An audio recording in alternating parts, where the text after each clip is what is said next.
I'd been secretly dating my brother's best friend for 5 years, planning to go public on New Year's Eve. At the party, he never mentioned it. Instead, he whispered in my ear with a half-joking tone, "I'm bored of sleeping with you. Why don't you marry someone else?" Okay, I nodded calmly and said, "Fine." In my past life, I begged him in tears, swearing I'd marry no one else. After I married him as wished, he turned cold and detached, even keeping his eyes shut during intimacy. He abandoned me during life-threatening childbirth hemorrhage to celebrate his white moonlight at Disneyland. That was the moment of truth. Love begged for his doom to fade. Given a second chance at life, I smiled and agreed. "I'm done too, let's break up." The moment those words left my lips, Su Jianyan froze, thinking he must have misheard. How come I, who usually fly off the handle at the slightest provocation, suddenly became so docile? He dropped the playful tone and looked at me earnestly.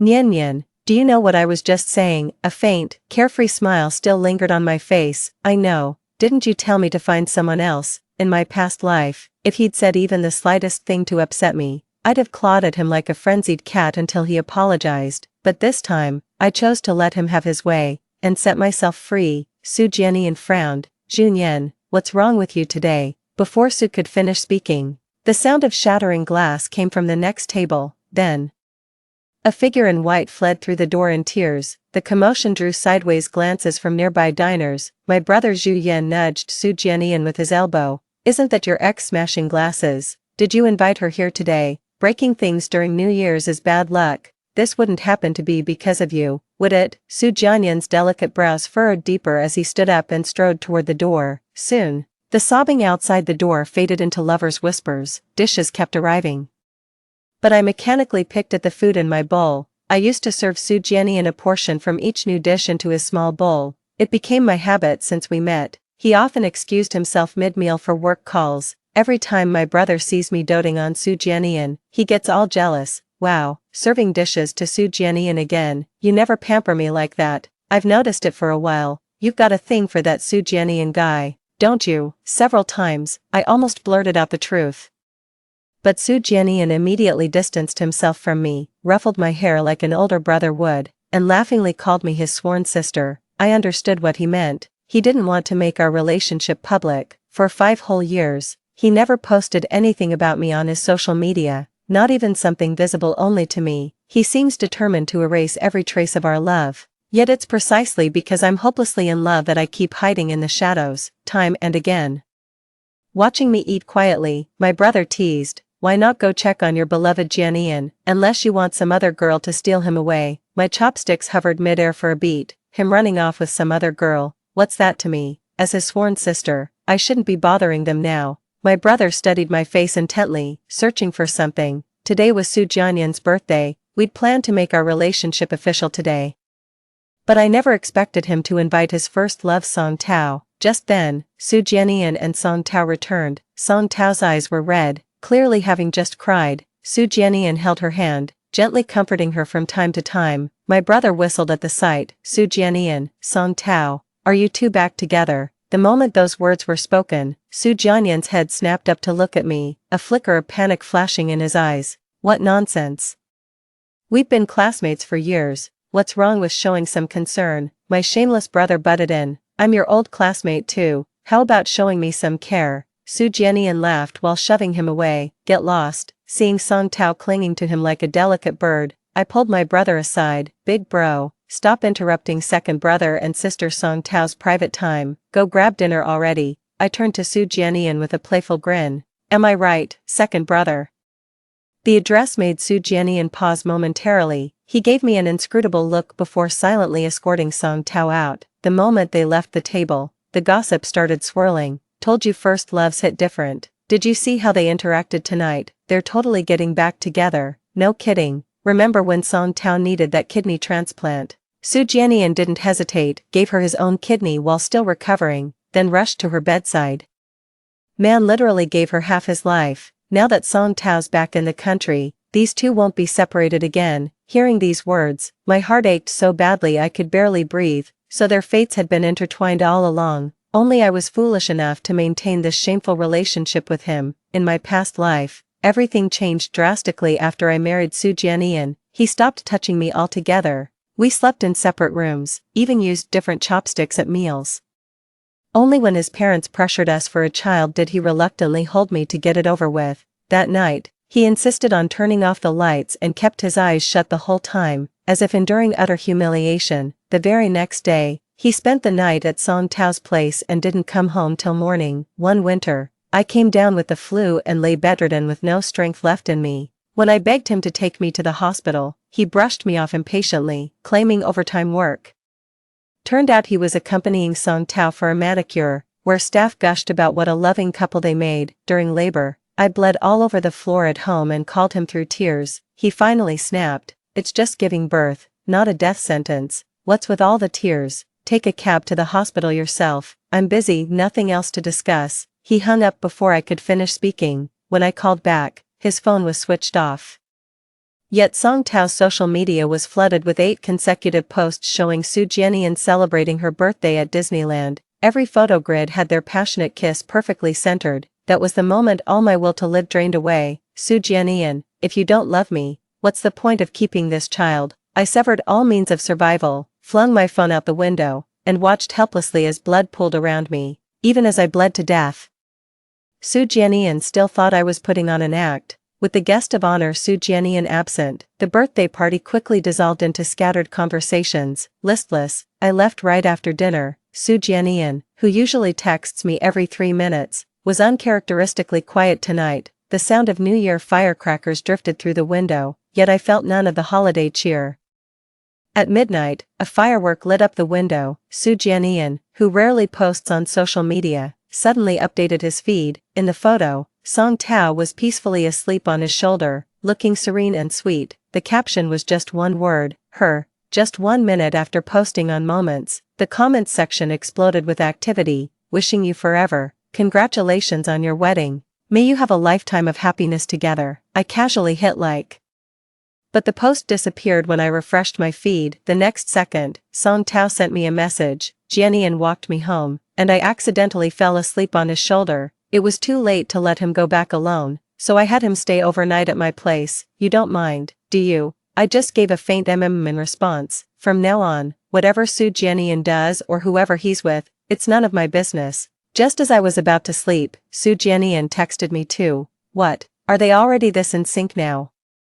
Song Tao just got back to the country and didn't buy new clothes for the holidays. Don't you have a few unworn pieces? Let her borrow some tomorrow. The mall is closed. I'm afraid we won't make it in time to buy anything." Reading this message sent my already gloomy mood plummeting to rock bottom. I haven't even worn the new clothes I bought for myself yet, and now I have to give them to the person he loves most. What's he to me anyway? In a fit of pique, I ignored the message and powered off my phone. To my surprise, Su Jianyan showed up at my doorstep with Song Tao first thing the next morning. At 10 o'clock sharp, the doorbell rang. Su Jianyan had arrived. My brother rushed to open the door and found Su Jianyan and Song Tao standing outside with arms full of gifts. Everyone except me welcomed them warmly. Su Jianyan lost his parents as a child and was raised by his grandmother, being our neighbor. My parents had long treated him like their own son. Su Jianyan gave me a lingering look as he stepped inside. My mom smiled at Song Tao and said, "So you must be Su Jianyan's girlfriend. Haven't seen you in years. You've become even more beautiful." "Thank you, Auntie, you haven't aged a bit, still as youthful as ever." Song Tao really knew how to work her charm. With just a few words, she had my parents grinning from ear to ear. "Jianyan, what's taking you so long in your room? Come greet your brother Jianyan and sister Song Tao already." I dutifully poured tea for Su Jianyan and Song Tao, saying respectfully, "Happy New Year, second brother, Song Tao." Su Jianyan gave me an even stranger look. Just as I was using the restroom, he suddenly sent me a message. "What are you sulking about?" I left him on read. There was a little seating dispute during lunch. I sat at my usual spot, but Su Jianyan silently took the seat next to me. "That's my brother's seat."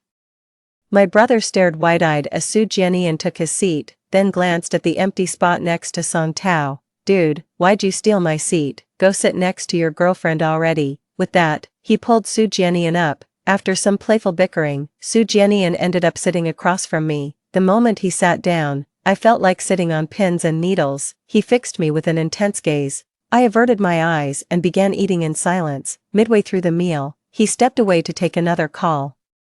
Staring at the empty bowl in front of him, I swallowed my food and chose to ignore it. When he returned, he deliberately glanced at the bowl before looking at me. My brother noticed and quickly came to my defense. We're family, no one's fighting you for food, stop giving Junyan a hard time. Just then, my mother glanced between Su Jianyan and me with knowing eyes. She suddenly called me out at the dinner table. Junyan, look, even your cousin Jianyan brought his girlfriend home this year.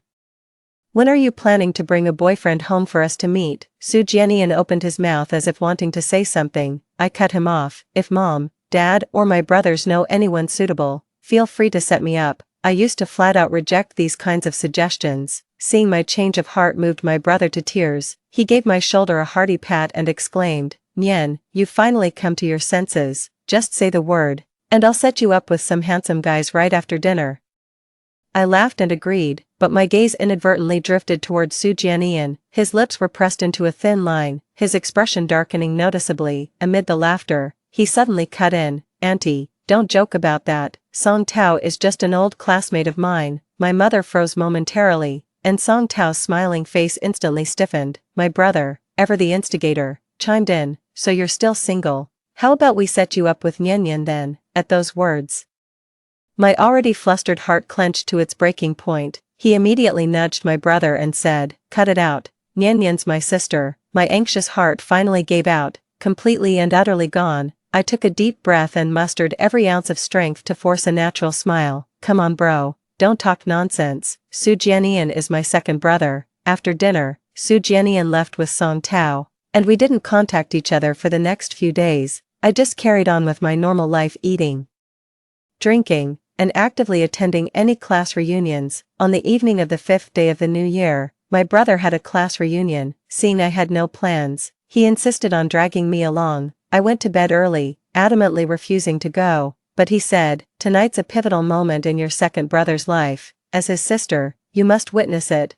Only upon arriving at the gathering did I realize, Song Tao plans to ask Su Jianyan to get back together at tonight's gathering. According to them, since Song Tao returned home, their relationship has visibly heated up quickly, with high chances of reconciliation. A classmate who works at a jewelry store said Su Jianyan went to their shop to pick out a ring the day before yesterday. It's almost certainly for Song Tao. I knew most of my brother's classmates, and many greeted me when I arrived. They complimented how much prettier I'd become, jokingly telling me to pick any single guy there. Laughing, I joined in their playful banter. Su Jianyan watched silently from a distance without saying a word. Before dinner started, Song Tao pulled me aside. Junyan, I know Jianyan treats you really well. He always listens to whatever you say, so later when I confess my feelings, could you put in a good word for me? That way, we'll have a better shot at getting back together. Song Tao appears gentle on the surface, but her heart is filled with malice. She knew I had feelings for Su Jianyan, but since he refused to make it public, I had no choice but to suffer in silence. She's deliberately exploiting my love for Su Jianyan as a weakness to torment me relentlessly. But what Song Tao doesn't know is that after my past life experience, I'm completely over him. I flashed an even brighter smile than hers and said, alright, don't you worry, I'll definitely help you two out. Song Tao pouted and headed back to the private room. At the dinner table, Su Jianyan, for some inexplicable reason, started piling food onto my plate, just like I used to do for him. Just as the waiter brought a fresh pot of claypot chicken, he picked up a piece and placed it in my bowl. I raised my hand to block the bowl, smiling. Second brother, I'm grown up now. I can serve myself. You should give some to Sister Song Tao instead. The piece of chicken hung awkwardly in midair until Song Tao noticed and caught it with her bowl. Jianyan, maybe Nian Nian already has her eye on someone here. Stop meddling. As they spoke, classmates began rising one by one to toast Song Tao's return from abroad. Just as Song Tao reached for her wine glass, Su Jianyan snatched it away. Peach gets tipsy from just a sip, let me take this drink for her. With those words, he threw his head back and downed it in one go. The crowd erupted in cheers and applause. Su Jianyan kept going, drink after drink. A blush began creeping across her face. Song Tao reached out to stop him, her voice dripping with tenderness. Jianyan, you don't have to drink so much for me. It was hard to tell whether Su Jianyan was truly drunk. He gazed at Song Tao with gentle affection. Don't worry, I know you can't handle alcohol. They're clearly taking advantage of you. The room erupted in murmurs at those words. I knew it, Su Jianyan's defining moment had arrived. Song Tao flushed crimson, her rosebud lips parting as she whispered, Jianyan, after all these years, I still can't forget you, let's get back together, okay, say yes, say yes. The crowd began chanting. Su Jianyan paused, seemingly caught off guard by how the situation was unfolding. The atmosphere was perfectly set, the heroine had bravely confessed her love, now only waiting for the hero's nod of approval. A love story that captivates the world, a match made in heaven, is about to unfold. Watching the couple under the spotlight, I clapped and cheered. A girl as devoted and gorgeous as Sister Song Tao is one in a million. How can you still hesitate, second brother? Yet Su Jianyan stared at me in utter disbelief. Junyan, what the hell's gotten into you? Aren't you my girlfriend? What nonsense are you spouting? The room fell dead silent the moment those words were spoken. My brother was the first to snap out of it, looking utterly shocked as his gaze darted between Su Jianyan and me. Nyener, what did he just call you? Girlfriend? I smiled calmly. Bro, can't you see second brother's drunk? Just fooling around. Su Jianyan seemed pissed as he pushed Song Tao aside and strode toward me. I took a step back just as the sound of shattering glass erupted behind me. When Su Jianyan turned to look, he rushed over in alarm. A bleeding gash from broken glass marred Song Tao's calf. The stark contrast between her pale skin and crimson blood was horrifying to behold. Xu Jian's brows knitted instantly with heartache. He swept Song Tao right off her feet in one swift motion, but Song Tao shot me a sidelong glance before clinging to Xu Jian's neck with puppy dog eyes. Brother Jian, everyone's watching. Put me down this instant. Otherwise people might get the wrong idea about us. Nian seems upset. Aren't you going to check on her? Song Tao's voice carried just enough to reach my ears. She said it deliberately, aiming to make Su Jianyan publicly acknowledge his relationship with Song Tao in front of everyone. To everyone's surprise, Su Jianyan kept a straight face and ultimately said nothing. He merely shot me a fleeting glance before turning to Song Tao. Don't mind her, let me take you to the hospital first. With that, he carried Song Tao out of the private room. The moment they left, my brother couldn't wait to pry into the gossip. That Su Jianyan guy never gets drunk no matter how much he drinks. Spill it. What's really going on between you two? Knowing my brother can't keep a secret, I decided to keep him in the dark. I shook my head. Nothing's going on. Maybe Sister Song Tao caught him off guard. My brother tried to ask more, but I waved him off with some vague excuses. I shouldn't have come to this class reunion in the first place. The moment dinner ended, I made up an excuse to leave. Walking alone down the street, I saw couples and groups everywhere, their faces lit with joyful smiles as they gathered to set off fireworks. Suddenly, this whole New Year's celebration just felt utterly meaningless. I quickened my pace, ready to head home and call it a night. Just as I reached the building entrance, Su Jianyan appeared. I sprinted toward the door, only for him to cut me off. I dodged sideways, but he yanked me into his arms. Had I not lived that previous life, I might have lingered in this warm embrace. The next moment, I collapsed against him in tears. But with this second chance at life, I coldly pushed him away. Second brother, we're right under my family's apartment. What if my parents see us and get the wrong idea? He hesitated, the hand he'd extended toward me ultimately withdrawing. Sometimes I wonder, if you're ashamed to be seen with me, why stay together at all? He demanded. What's gotten into you today? Why egg those people on? I shrugged indifferently. Am I wrong? Song Tao still carries a torch for you, and you nearly died saving her back then. I think you two are quite compatible. Getting back together makes perfect sense. I was being completely honest, but Su Jianyan took it the wrong way. He rarely showed even a hint of a smile. What about you? Have you forgotten your place? Who was it that said if I got too close to another girl, someone would? Su Jianyan, I said. Locking eyes with him and enunciating every word. We're already broken up. The next second, Su Jianyan finally panicked. Who said we broke up? I won't allow it. Not allowed to do what? Before I could answer, my brother's boisterous voice came from behind me. I turned around, smiling, and explained, my second brother wants to give Sister Song Tao a ring, so he specifically came to ask me what kind of style girls like. He said if I didn't answer seriously, he wouldn't let me go home. Su Jianyan's face instantly darkened. He grabbed my arm and was about to say something when my brother cut him off. If it's meant for her, why ask my Nian? Go ask the girl herself, or maybe, you actually want to give Nian a ring. At that last remark, Su Jianyan's face flushed slightly. I pried Su Jianyan's fingers off my arm one by one. Since you've decided to get back with Sister Song Tao, you should go to her. Second brother, She's injured her leg and needs someone to take care of her. Junyan, do you even hear yourself right now? Who said anything about getting back together? Su Jianian raised his voice excitedly, drawing stares from passers-by. Damn it, Su Jianian, what's your problem? Whether you get back together with Song Tao is between you two, why take it out on Yan?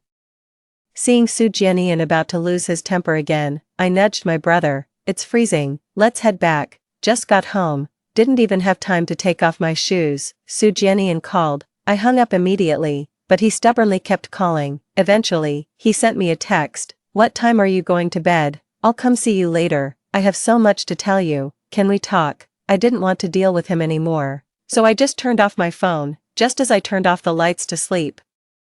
My bedroom door was knocked. Nyen, someone's here to see you, get out here now. I pulled the blanket over my head. I'm asleep, whatever it is can wait till morning. It's Song Tao asking for you. My eyes flew open as I frowned. What does she want from me? Song Tao stood outside the door, holding several exquisitely wrapped gift bags with a beaming smile. I brought back some skincare sets from abroad. I meant to give them to you earlier, but it slipped my mind.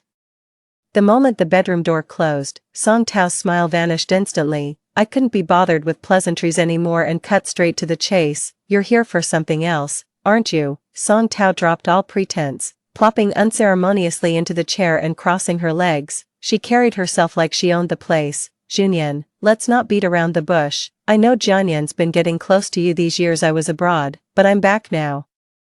And we're going to get married and start a family. I'd appreciate it if you could keep your distance from him. A question mark slowly formed in my mind. You must have misunderstood. Jianian and I have a purely sibling-like relationship. Are you done? If so, please leave. I need to sleep. I barely knew her, yet she randomly accused me of things. It made me really uncomfortable. The next instant, Song Tao's face twisted with fury. If it weren't for you, Su Jianian and I would have gotten back together tonight. What are you pretending not to know? Can't you see Su Jianian has feelings for you? In my past life, I would have confidently told her that Su Jianian's heart belonged to me, but this time around, I see clearly Song Tao still holds a place in Jianian's heart. Let me say it again, brother Jianian and I only have a sibling relationship, that's how it is now. And that's how it'll always be. This bond will never change. If you like Jianian, then go after him boldly, don't waste your time on an outsider like me. Song Tao was left speechless, unable to utter a single word for the longest time. In the end, she left the bags of gifts behind and walked away without another word, but after she left, instead of feeling satisfied, I only grew more frustrated. In my past life, right after Su Jianian and I announced our engagement, Song Tao came to see me privately. I thought she was here to make trouble, but surprisingly, she remained eerily calm. She pulled out her phone and showed me page after page of chat history between her and Su Jianian, tracing their entire relationship, from their initial formal greetings as new contacts, to gradually getting to know each other, and eventually becoming close, from their first date, first confession, to becoming a couple. Even after their breakup, during those years Song Tao spent abroad, they maintained a connection that appeared friendly but carried underlying intimacy.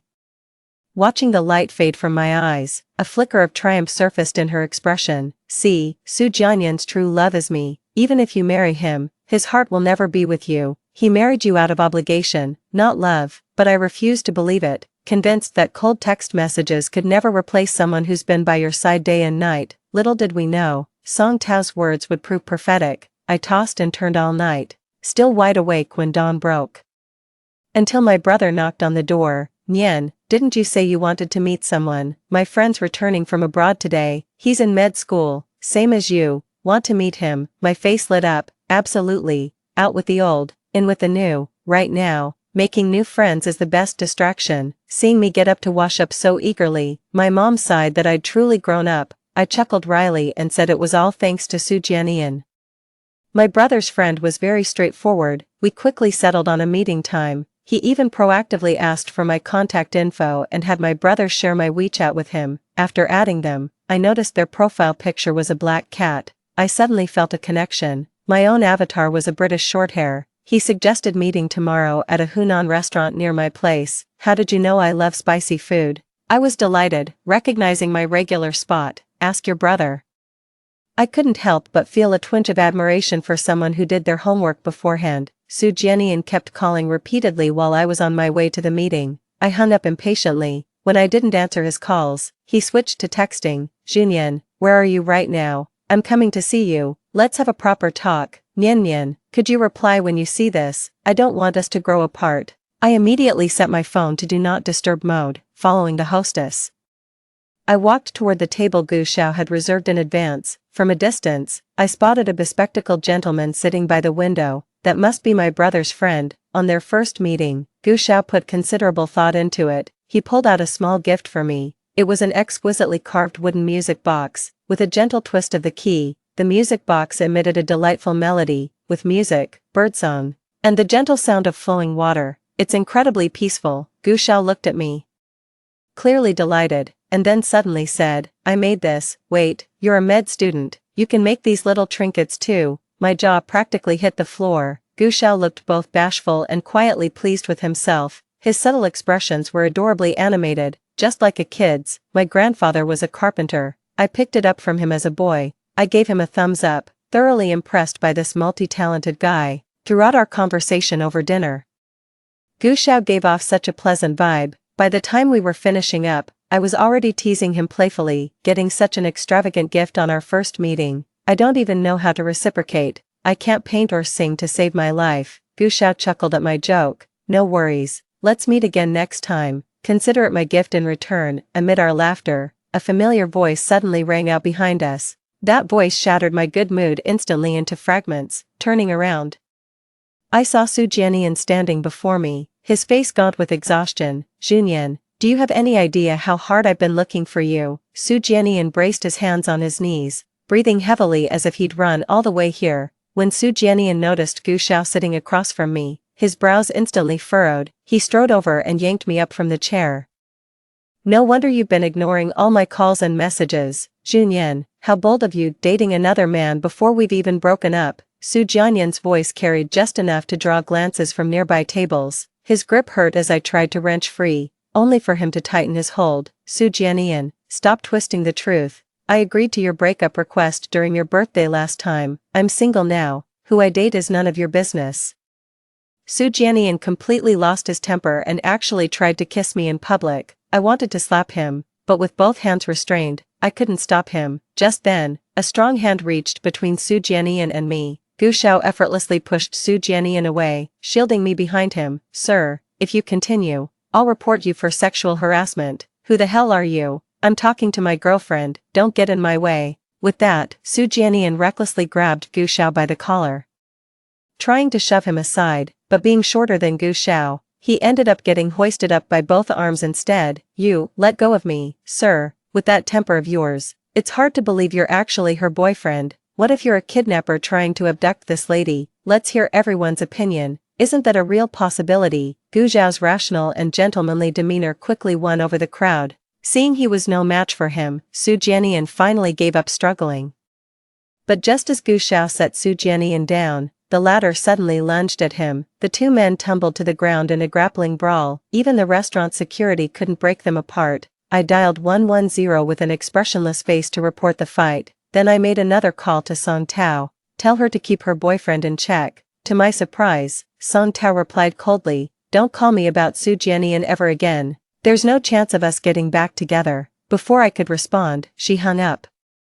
I stared at my phone, utterly confused, wondering what was going on. Once at the police station, the officers gave them a stern talking to, and they were released shortly after. As soon as we left the police station, Su Jianyan, unable to contain her excitement, looked at me again. I sighed resignedly. Su Jianyan, please stop bothering me. The moment the words were spoken, Su Jianyan blurted out, I was drunk that day. It was just a thoughtless joke. Please don't take it to heart, Junyan.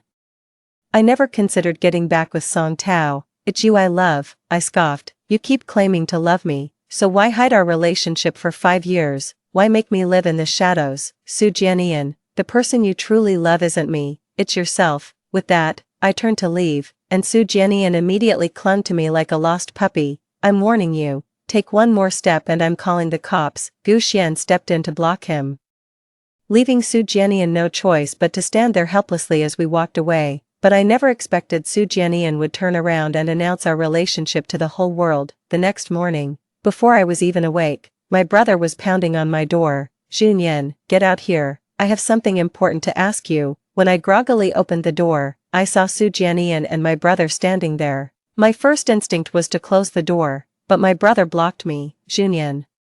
Su Jianian came clean with me about everything. Don't you have anything to say for yourself? There's nothing to explain, we're just sworn siblings, that's all. But he told me you two dated for 5 years, what's going on here? Hearing my brother's words, I couldn't help but laugh. Oh really, we've been together for 5 years, care to show me any proof, dear second brother? Su Jianian opened his mouth, but no words came out in the end. In 5 years of dating, he never posted a single thing about me on his social media. Even when he did post, it was always group photos of the three of us. In our 5-year relationship, all the gifts we exchanged revolved around food and drinks. He never wanted anything tangible, afraid it might leave evidence. I've had my doubts and felt wronged, but he'd say I'm still too young, worried my family would disapprove, but I'm not a child anymore. I've been with him since I was 18, and now I'm 23. The ridiculous part is, Su Jianian couldn't produce a shred of evidence. Suddenly, something occurred to him. Don't you have our photos in your phone? Show them to your brother. I do, but I've deleted all the ones we took in private. This is a group photo we took when it was just the three of us hanging out. My brother, who was listening to our conversation nearby, was already starting to get suspicious. He was wondering if Su Jianian had lost his mind. You're telling me you've been together for 5 years, and it's one thing if people around you don't know. How can there be absolutely no evidence? Su Jianian, are you sure you're dating my sister? You call this a relationship? Are you even a man? Seeing Su Jianian still trying to argue, my brother was already losing his patience. Junyan, explain it to your brother. I really did date you for 5 years. Nyan. Have you forgotten all those words I said to you? Have you forgotten you told me you loved me? Su Jianian's words made me sick to my stomach. Bro, I think Su Jianian's still drunk. You'd better get him out of here. After that, I blocked all of Su Jianian's contact information. I've made myself perfectly clear any further contact would constitute harassment. Su Jianian kept causing scenes at my place several more times, until even my parents found out and had to chase him away with a broom. They thought it strange, such a decent young man.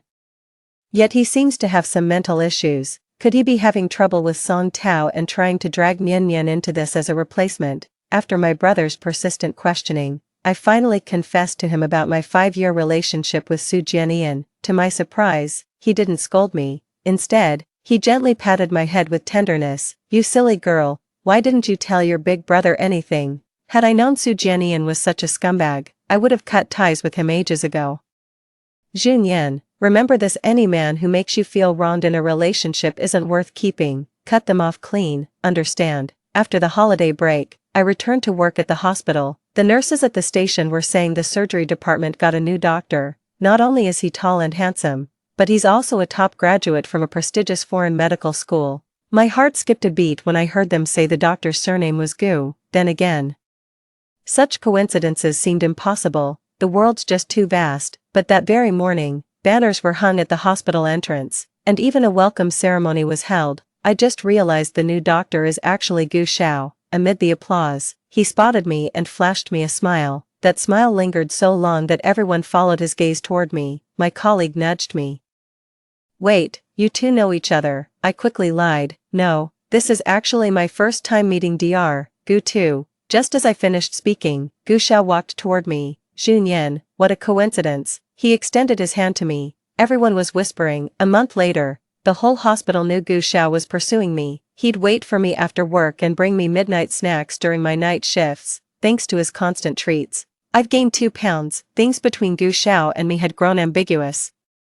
Just one confession away from becoming official, but I never expected to run into Su Jianian again at the hospital. It had been over 2 months since I last saw him, and there he was accompanying a girl to her medical appointment. When I saw the girl's face, I froze in surprise. The girl bore some resemblance to me. Su Jianian spotted me, paused for a moment, then started walking toward me. I pushed through the crowd, heading for the elevator to get away from him, only to accidentally bump into someone's arms. Gu Xiao didn't push me away. Instead, he held me even tighter. Our posture was intimate, drawing curious glances from others. I turned my head, and the elevator doors were about to close. Through the narrowing gap, I saw the desolation on Su Jianian's face. My heart remained utterly still. Farewell, Su Jianian. from this day forward, you shall have no place in my world. I nodded. Story 2. I rushed into the fire to save my childhood friend.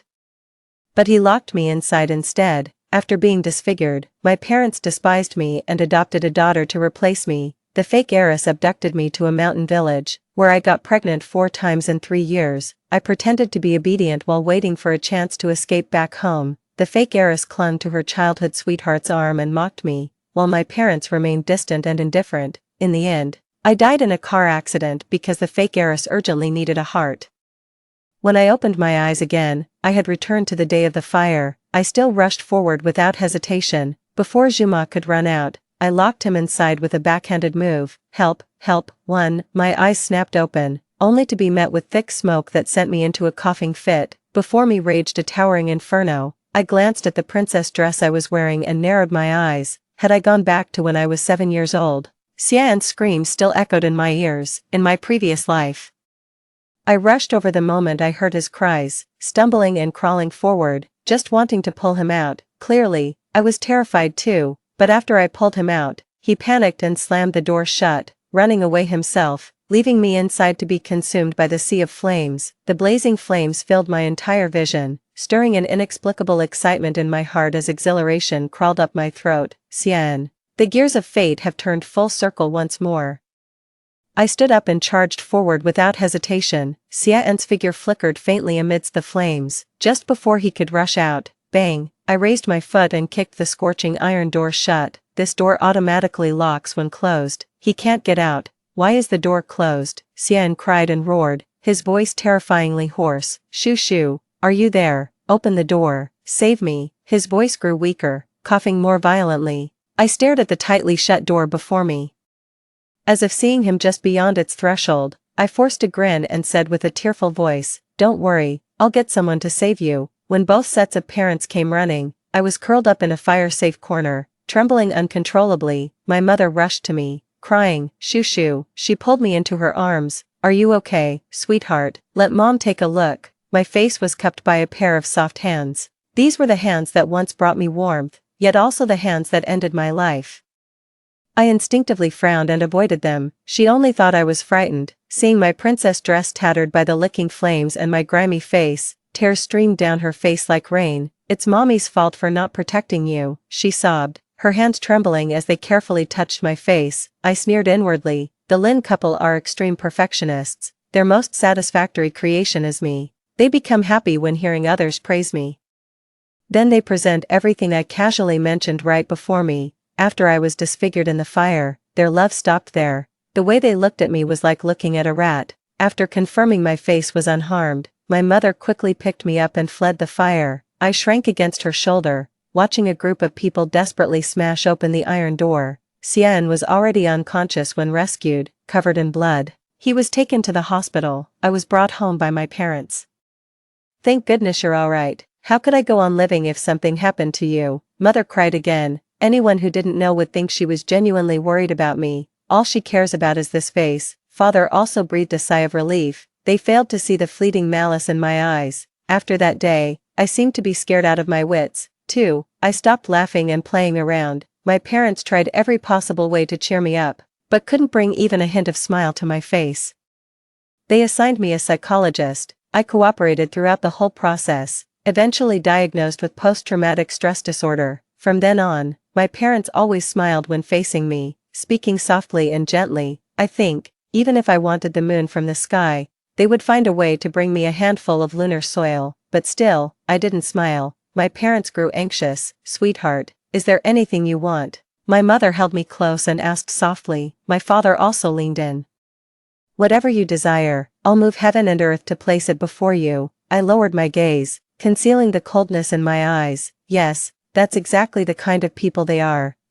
Less than a year after I escaped in my previous life, their precious adopted daughter was diagnosed with heart disease. That girl pointed at me and said she wanted to take my heart. They personally arranged a car accident for me. Indeed, by every possible means, I raised my hand and pointed at the TV.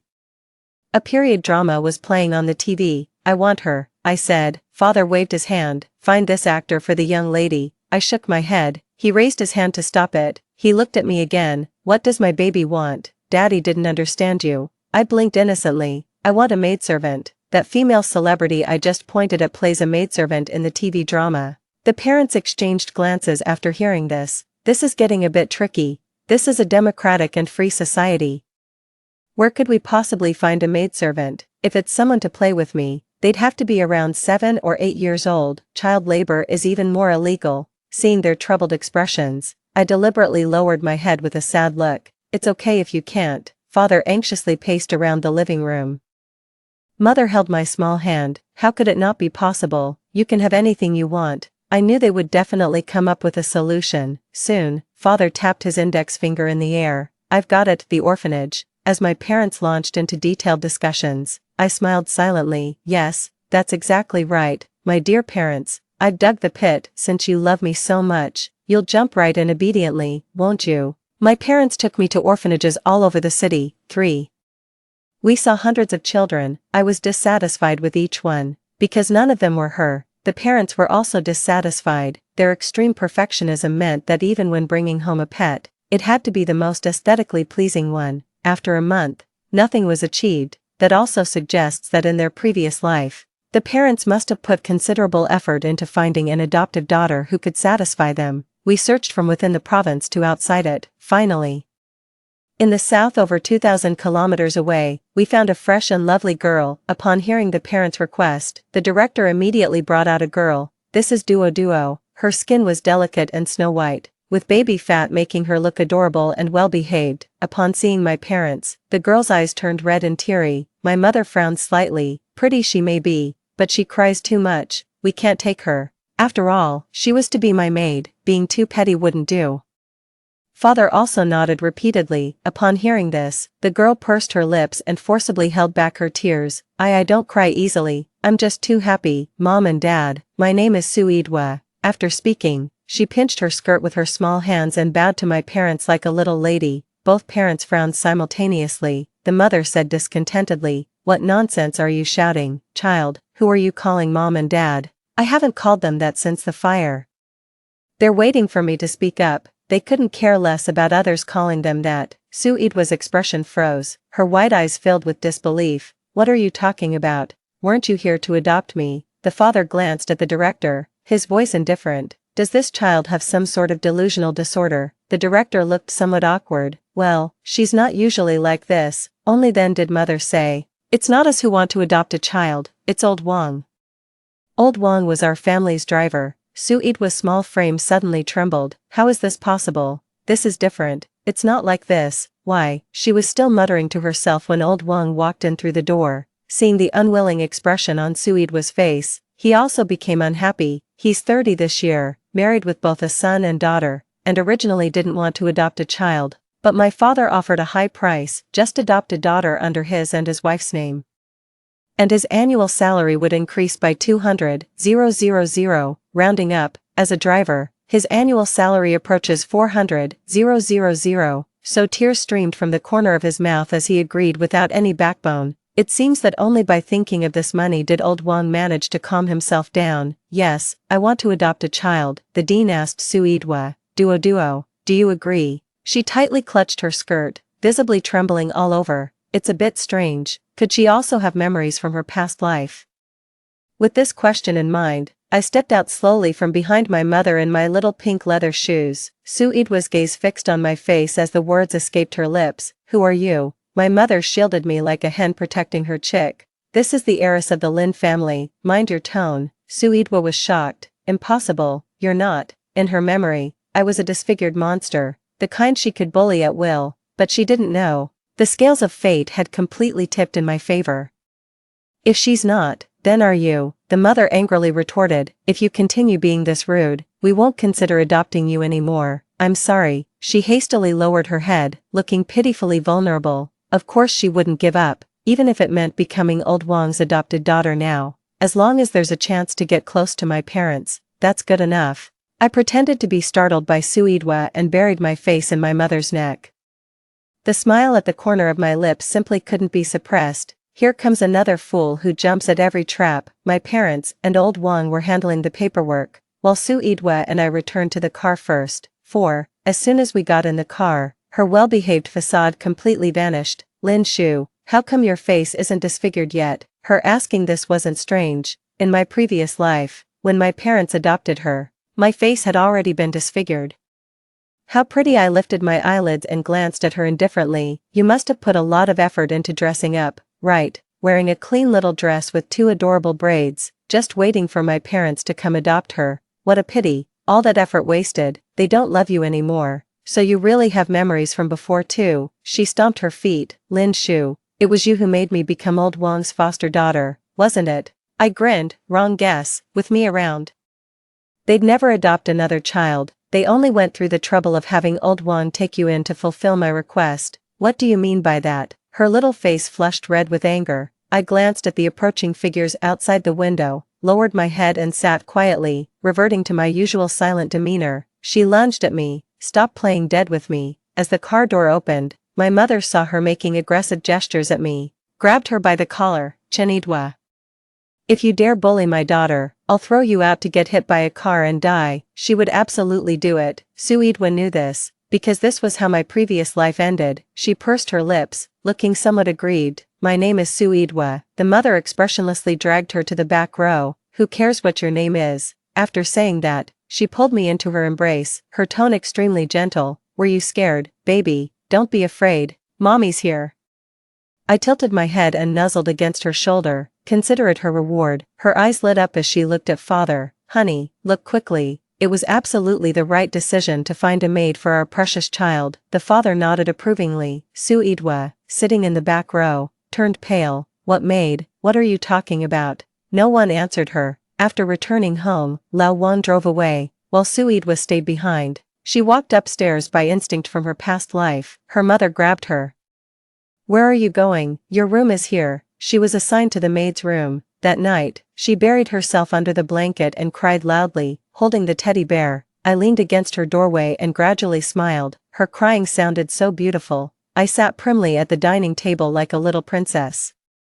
The next day, Suidwa was ordered into the kitchen to bring me breakfast. Watching her struggle on tiptoe to place breakfast on the table, I raised my hand and deliberately knocked it over. It spilled all over her. Ah, she screamed involuntarily. What's wrong? What happened? My mother heard the noise and hurried downstairs. Seeing the mess on the floor, she quickly ran over and hugged me. After confirming I was unharmed, she glared coldly at Suidwa. Why are you so clumsy? If you'd hurt Shushu, I'd chop off your hand. I am the flawless artwork in their eyes. Of course, not a single scratch is allowed. The nanny combs my hair. Not a strand more than 10 per day shall fall, or they'll all be fired. Suidwa's tears fell in large drops. Mom, why are you treating me like this? I'm your child too. The mother looked at her with disgust, then turned to comfort me. Shushu, she's not quite right in the head. Should mom get you a different maid? I shook my head. No, I want her and only her.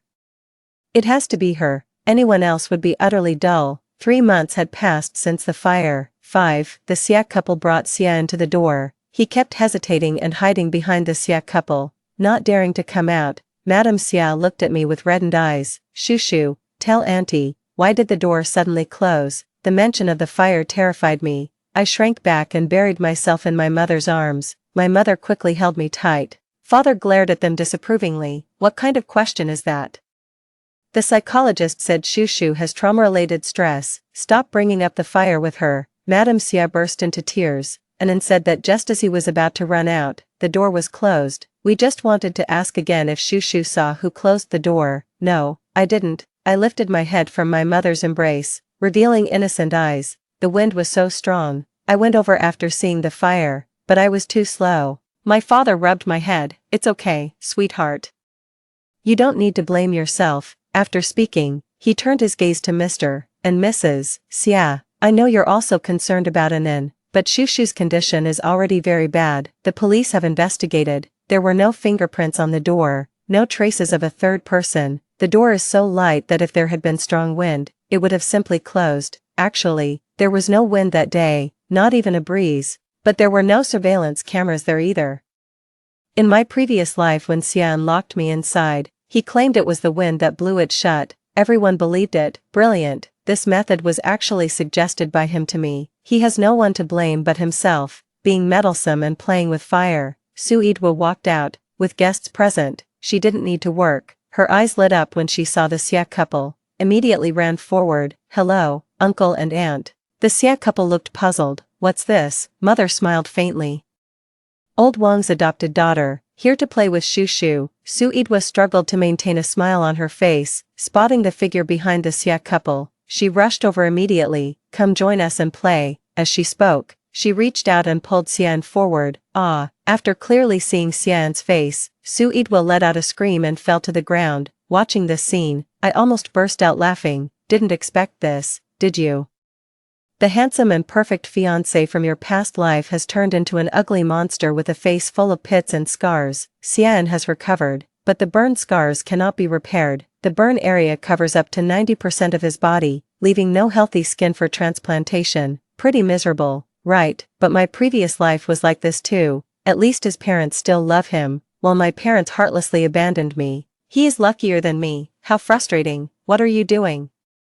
The mother scolded Su Yidwa angrily, but the moment she saw Xian, she clearly froze too. The intensity of her past fondness for Xian is now matched by her current dislike. Su Yidwa couldn't believe her eyes. How could this be? After saying this, she turned to look at me. "Lin Shu, it must be your doing, right?" Slap. Her mother angrily slapped her across the face. She covered her face as tears instantly streamed down. "You hit me." The mother couldn't take it anymore. "Shu Shu. Must it be her? Mom can't stand her anymore. Can't handle this already. I endured it for a long time in my previous life. You'll have to bear with it obediently." I glance at Xian, trembling voice, "Anan is so ugly. I'm scared." Xian froze instantly in place, as if stripped naked and subjected to ridicule. "Shu Shu, please don't be afraid of me, okay?" He seems very upset. I just gave him back the words he said to me. Ahem, my father coughed tactically. "Old Xia.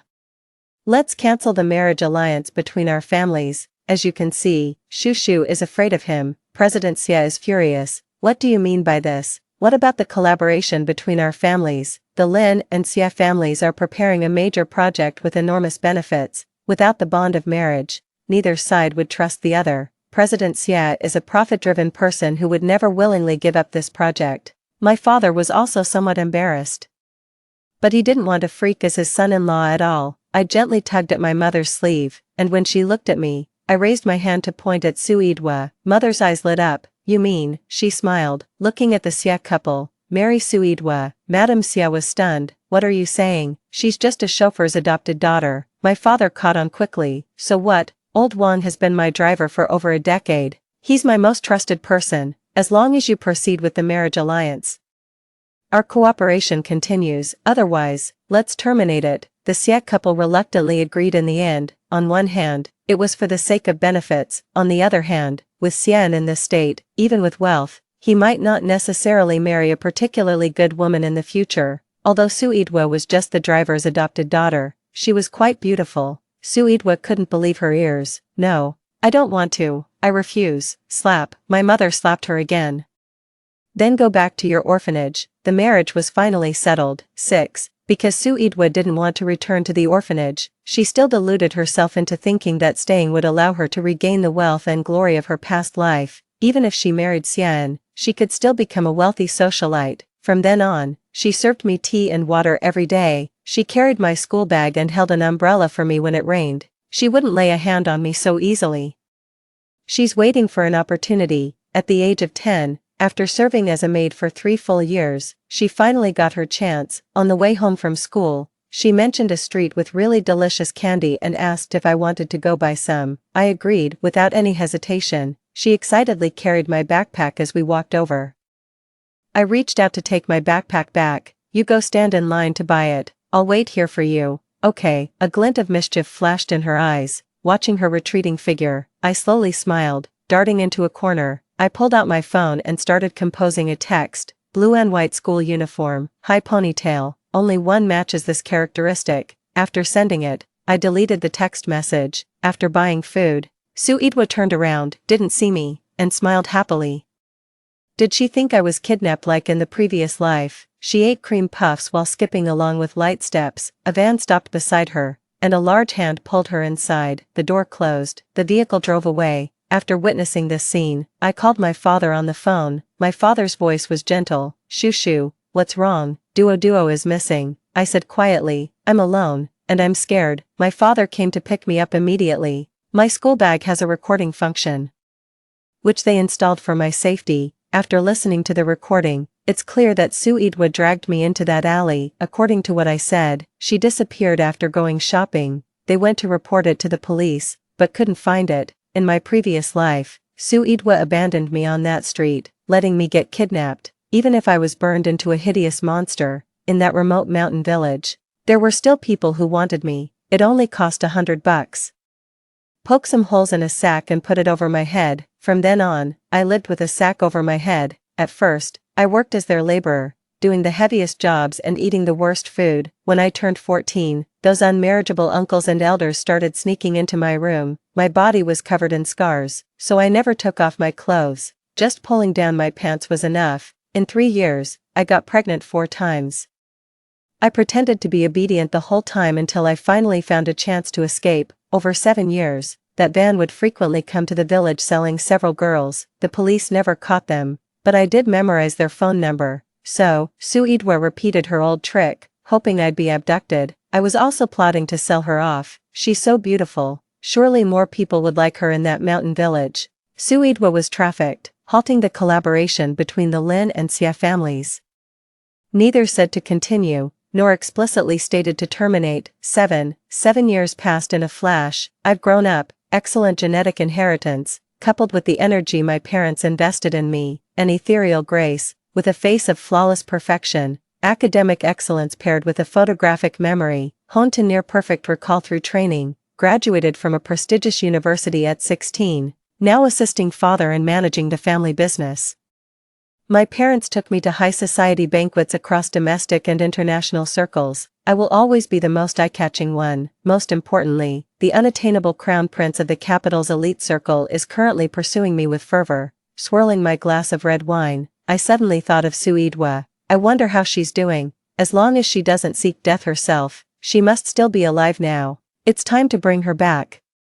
I took the initiative to ask my father for the cooperation plan between the Lin and Xia families. President Xia is getting old. People have become even greedier. Hearing that this collaboration still had potential, they eagerly came to me. I pushed the contract in front of him. This project will continue our collaboration, but it will all be handed over to Xia Corporation to handle. Hearing this, President Xia was surprised. Why? The Lin Group has nearly completed its transformation, and this project isn't suitable for them. I'll only take the shares and won't hold back on required investments. As for how to proceed, let the Xia Group handle it. The windfall made President Xia somewhat hesitant. I sighed. Uncle Xia, our families have been close friends for generations. When I was young, I really didn't think before speaking to Xian, and I feel very guilty about it. We previously agreed to do this project, and no matter what, it won't be cancelled. Don't you trust me? Only then did he feel relieved and happily agreed. 5 months later, an accident occurred at Xia Corporation's newly developed project, resulting in 8 deaths. It was a shoddy construction project, and President Xia was taken away for investigation. Watching the news broadcast on my phone, I laughed and fell back onto the bed, laughed until tears came out. Dead, all dead, good riddance. I heard some fell from great heights, with steel piercing straight through their temples. Some foundations collapsed, crushing people into pulp. That scene, just imagining it, must be absolutely beautiful. Why would I be so kind as to let President Xia make money? I just know his true nature. Invest in him, but keep tight control over the funds. To control costs, he was reluctant to spend from his own Xia family's funds, so costs were strictly controlled, using the lowest quality materials for everything. In the previous life, the Xia family also had shoddy construction projects. Though no one died, all 8 deaths in this lifetime were caused by me. I disguised myself to recruit workers, deliberately sending the message to the village chief in the mountain village, 1,000 a day. Who could resist such temptation? Out of the dozens who signed up in the village, I only picked those 8 who had bullied me. Then I stuffed them into that construction site. I laughed until I nearly went mad. Those who wronged me in my past life shall meet no peaceful end in this one. And for more, the police visited the hometowns of the 8 people who died at the construction site. They discovered Sue Edwa, who had been trafficked. 8. Then they brought her back. Her skin was dark, her eyes lifeless, her arms were covered in scars. Upon seeing my parents, she shed murky tears. Mom and Dad, I've finally returned to you. She's either still delusional or she's gone mad." The disdain on the parents' faces was unmistakable. Just held my hand and said, "Stay away from her, she's filthy.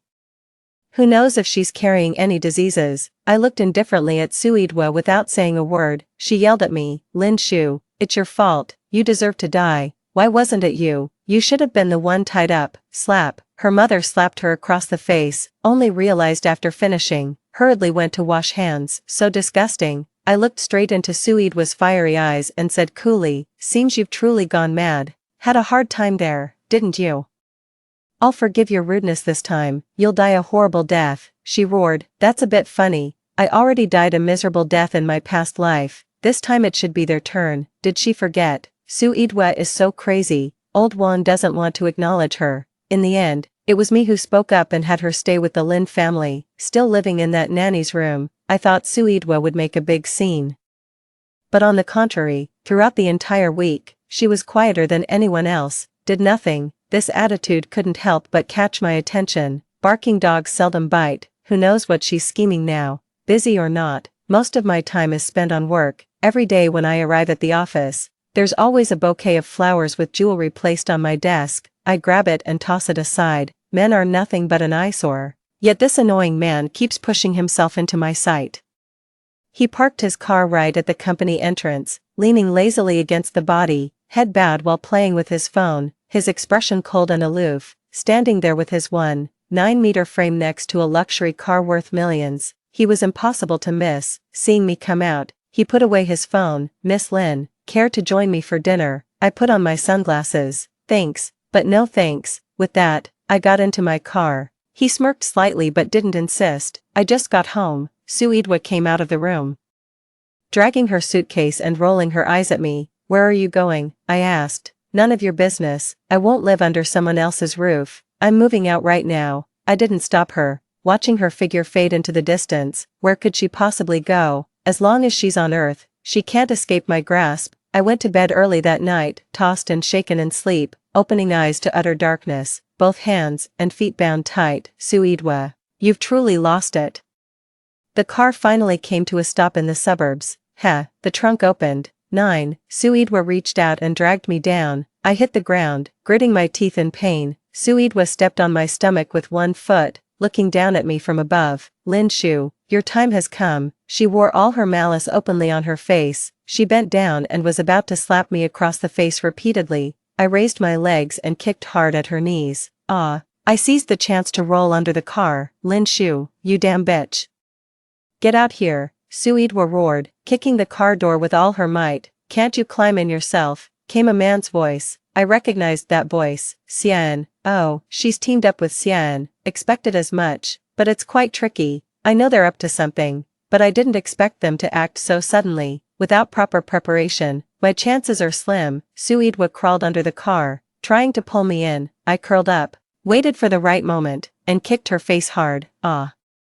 Blood streamed from her nose, yet she didn't retreat an inch, determined to drag me out. "Lin Shu, I swear I'll kill you with my own hands. My life is already ruined, and I won't let you get away unscathed." But no matter how she tried, she couldn't lay a hand on me. Instead, I kicked her several times. Gotta admit, it's pretty tough. Must have taken quite a beating back in the village.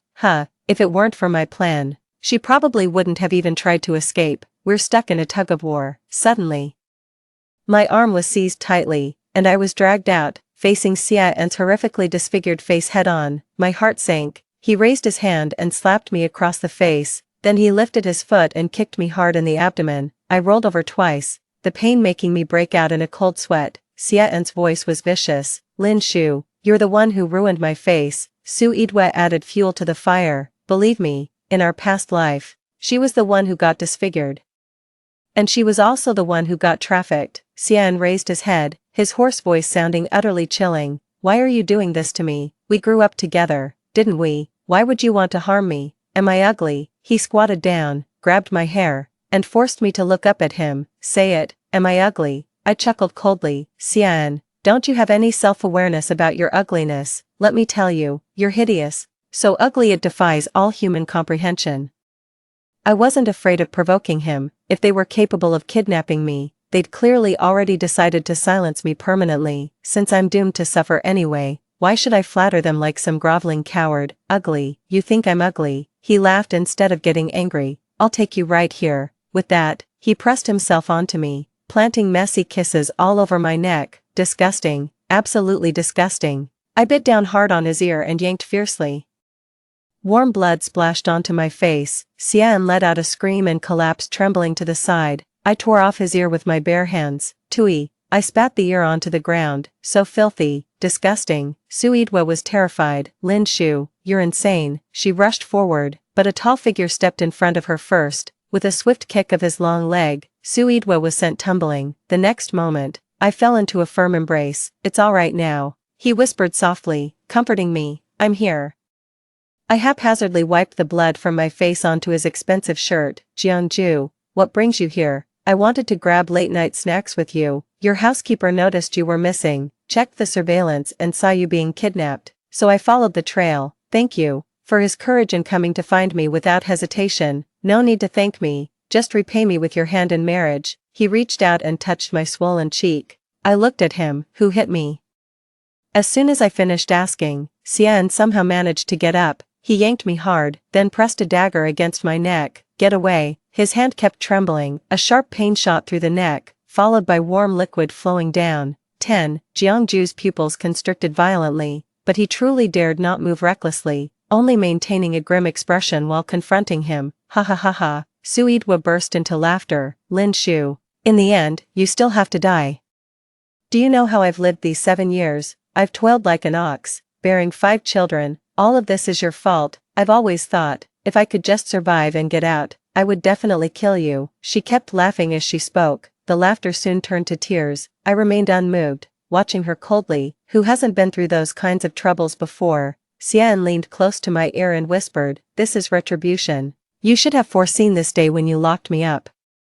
The pain in my neck grew sharper as the blade pressed deeper. I turned my gaze and caught a glimmer of light in the distance. Move aside, I said to Jiangju. Jiangju was visibly stunned for a moment, but obediently stepped aside. Bang! Xian's laughter stopped abruptly. His forehead exploded, blood splattering everywhere, then collapsed straight down. The police have arrived. He was armed with a knife and had already harmed me, for my safety. Upon receiving the order, a sniper was arranged to take the shot. Suidwa was arrested. As the handcuffs were being put on, she was still shaking her head in disbelief. Impossible. How could this happen? The one who should have died was clearly her. I was sent to the hospital. The knife wound on the neck was quite deep. Fortunately, it didn't cut the major artery.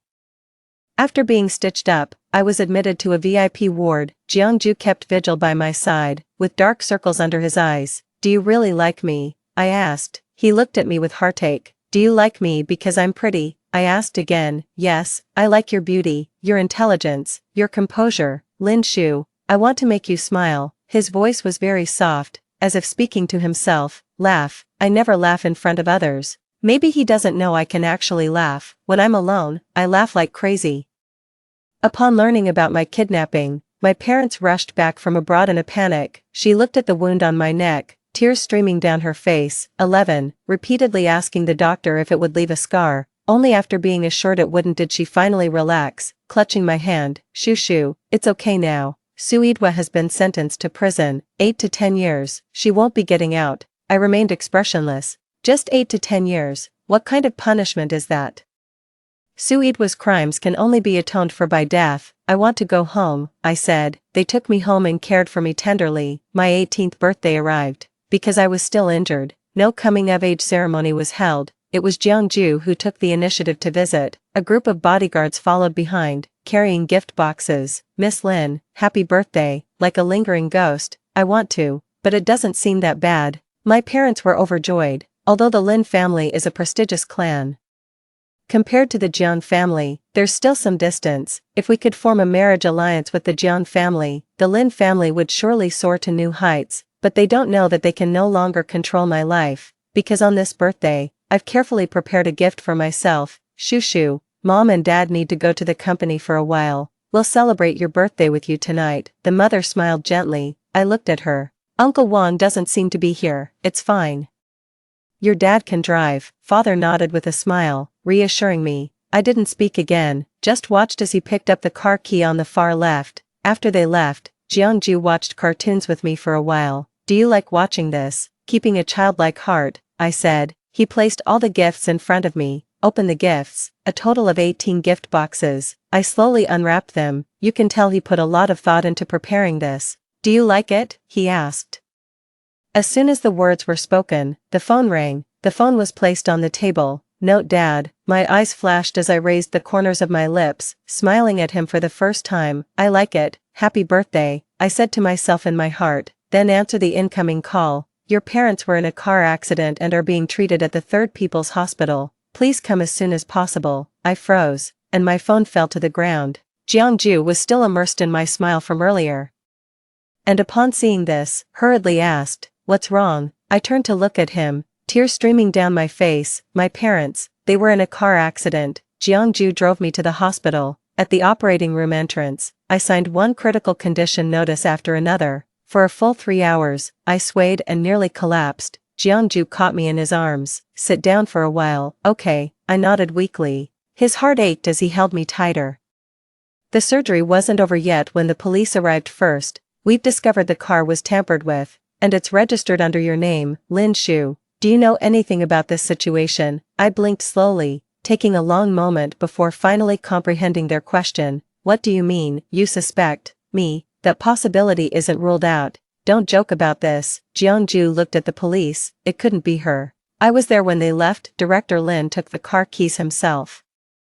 There were dozens of keys. If she did it, how could she guarantee Director Lin would choose that specific car? Would she tamper with every single vehicle? Hearing this, the police nodded. That possibility isn't ruled out. Then he looked at me and said, Miss Lin, may we inspect the other vehicles in your garage? With downcast eyes, I replied weakly, go ahead. The surgery was over. The outcome wasn't very promising. The mother is a high-level paraplegic, destined to spend her life confined to bed. 12. The father is brain dead, with almost no chance of regaining consciousness. Hearing this news, I buried my face in Jeongju's shoulder, trembling with sobs. Shoo. He didn't know how to comfort me, just quietly patted my back. Don't cry anymore. Okay, let's go see them. I wasn't crying at all. I was laughing very happily. It doesn't matter if I don't die. They've pampered me all my life in this lifetime.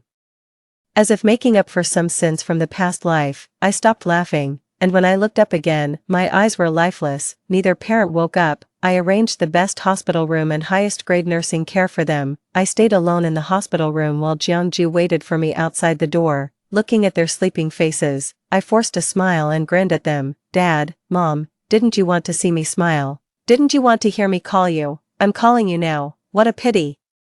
You can't hear me, nor see me. It's okay. I'll take care of you for the rest of your lives. You might think I'm ugly, but I don't mind you at all. After leaving the hospital, Jeongju and I went to the police station. According to the investigation, no issues were found with the other vehicles. Moreover, a thorough investigation into my relationship with my parents revealed I had absolutely no motive for the crime. 13. Additionally, both Jeongju and his bodyguard can testify that my father took the key himself, and just like that, I was completely cleared of suspicion. Finally, the police found 2 strands of hair in the crashed car. Tests confirmed they belonged to Xian, but Xian was already dead. Dead men tell no tales. However, he had kidnapped me and nearly killed me. The police have basically concluded that he was the one who tampered with it. It's just that no one expected it would be driven away by my parents through a strange twist of fate. No one would know that the hair was pulled out by me when Xian kidnapped me, nor would they know that my father is left-handed and has a habit of taking things from the left. It's already very late. The police said I could go back now. I suddenly asked, is Suidwa still in detention? Can I go see her? Suidwa and I grew up together, so the police thought I was being sentimental. She was trying to kill me, yet I still visited her. Everyone thinks I'm too kind. Jeongju also frowned. What's the point of seeing her? You can go back first. He paused. You go ahead. I'll wait for you outside. I went in. After a careful glance around, there were no surveillance cameras, and the officer had left. In this small space, only Suidwa and I remained. She glared at me fiercely. What are you here for? To laugh at me? I smiled faintly. Suidwa, let me tell you a secret, one you don't know. Actually, you're Xian's biological sister. What nonsense are you talking? I'm not lying. in my past life, I always thought you resembled Lady Xia a bit. In this life, I secretly verified it. It's true. I smiled at her. What? She was too shocked to speak. In your past life, you even married Xian, Suidwa. How did your brother taste? She clenched her fists, trembling uncontrollably. You're lying to me, right? Stop talking nonsense. There's no way. I sighed. Ah, what a pity. President Xia is in prison for the jerry-built project. Xian is dead. And although the Xia family is not what it used to be, a starved camel is still bigger than a horse, roughly estimated. It's still worth about 40 or 50 million. A glimmer flashed in her eyes. I couldn't help but laugh. However, all of this is in Madame Xia's hands. I'll find a way to take it. If I can't get it, I'll bankrupt the Xia family. Don't think you can inherit the family fortune just by getting out of prison. You, Suidwa gritted her teeth. Lin Shu, I'm already like this. What more do you want from me? I stood up with a smile. By the way, you guessed right. It was indeed me who had you kidnapped. You. Before she could finish her sentence, she suddenly clutched her chest and curled up in pain. I watched her struggle with amusement for about a minute before hastily running out. Officer, she seems to be sick. Just before he rushed out, Wu Jiang suddenly had a heart attack. The police asked me what happened. With a tearful voice, I told her my parents were in a car accident, and she suddenly acted like this. The officer didn't believe it. What does your parents' accident have to do with her? I shook my head. I don't know either.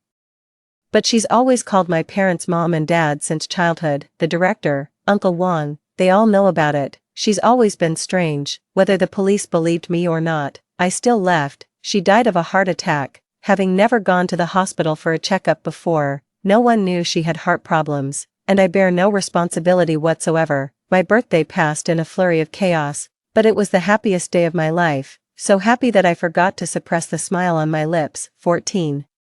Jiangju was driving when he suddenly asked me, "Did you do all this?" I paused and glanced at him. He kept his eyes on the road, voice calm. When you were kidnapped, both Suidwa and Xian said some strange things. Human trafficking, arson. Jiangju, I called him. Instead of answering, he asked, "Do you dare to date me?" He didn't answer me and took me home. I went in without looking back, stepping over the scattered gifts on the floor without hesitation. Jiangju, I don't need anyone's love because I don't trust anyone. Loving myself is enough for me. Story 2. At the wedding, the green tea girl I had once helped publicly exposed my crimes in front of everyone. She slandered me, saying that I had humiliated her in every possible way and even tried to control her physically. She is a hypocritical scoundrel. My fiancé, whom I had trusted the most, also accused me with a pained expression. I never thought you were such a person. The green tea girl was live streaming on the spot. With tears in her eyes and a smile on her face, she said amidst my shock and bewilderment, "I'm revealing this today in the hope that thousands and thousands of girls can be as brave as I am and stand up against authoritarianism." This speech, which seemed like that of a strong female protagonist, instantly gained her countless followers. However, I was stabbed to death by some extreme fans. When I opened my eyes again, I found myself back at the moment when my fiancé wanted to ask my lawyer friend to help the green tea girl. I nodded readily. Sure, I must help. The stage is already set. If I don't step onto it, how can the play continue? 1. In my previous life, I died at the wedding that I thought would be the happiest moment of my life. When the MC invited the bridesmaids to send their blessings, Song Chuxia, who was one of the bridesmaids, directly projected the screen and made public the conversations I had with her. Moreover, she cut out the parts that were favorable to me and only showed the conversations that were disadvantageous to me. Xia Heng immediately branded me as a disgrace on the spot. I will definitely not marry such a person. Song Chuxia sobbed and questioned me. Pei Ku, you're jealous of the friendship between me and Xia Heng as classmates. You keep harassing me, carry out PUA on me, and even try to arrange people to control my movements. What goes around comes around. I will expose your true face to everyone. Then, suddenly, a person rushed onto the stage and stabbed at me with a knife. I dodged in a hurry, but was pushed forward by a force. When I turned around, I only saw Song Chuxia retracting her hand. However, her movement was so fast that no one noticed it. At first, Xia Heng was stunned for a moment. But as soon as Song Chuxia grabbed him and threw herself into his arms, crying that she was scared, he forgot about me, his fiancé, and let me be stabbed to death. It hurt so much. With my last bit of strength, I picked up the knife on the ground and rushed over. stabbing it into Xia Heng's chest, and before they could react, I stabbed him several more times. Let's die together, you scumbag. The reason I stabbed Xia Heng was just that he happened to be beside me at that time. It was actually a bit too lenient for Song Chuxia. When I opened my eyes, I was sitting in Xia Heng's office, with Xia Heng and Song Chuxia sitting opposite me. I immediately realized that I had returned to the time when I first got involved in this doomed relationship in my previous life. At this moment, the two people opposite were trying to use my connections to help Song Chuxia's father solve a troublesome matter. Hearing that I readily agreed to help, Xia Heng was not surprised at all.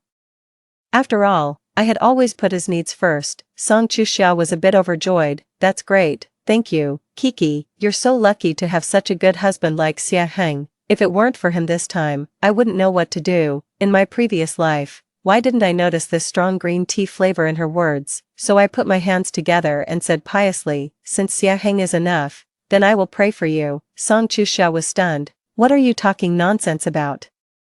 Didn't we talk about asking you to find lawyer Zhang Yang? I looked at the two of them and blinked. Of course not. Who do you think you are? Zhang Yang is a top lawyer in the country. The cases he takes on have never been lost. If we weren't college classmates, Xia Heng wouldn't have thought of asking me to jump the queue, because the cases in Zhang Yang's hands are already scheduled until next year. Song Chuxia stood up all of a sudden. Pei Ku.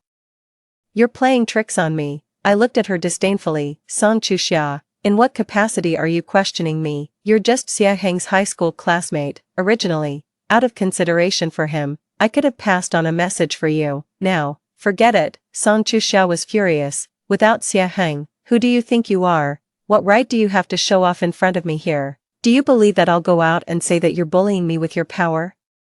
I rushed over and directly slapped her twice, one on each side of her face. I'm telling you, this is what it means to bully people with power. Song Chuxia was completely stunned. It was only after I finished slapping her that she reacted and pounced on me with a scream, trying to fight back. Xia Heng quickly reached out and grabbed her waist to stop her. Chuxia, calm down. There's still the matter of the lawyer. Song Chuxia stopped as if struck by lightning.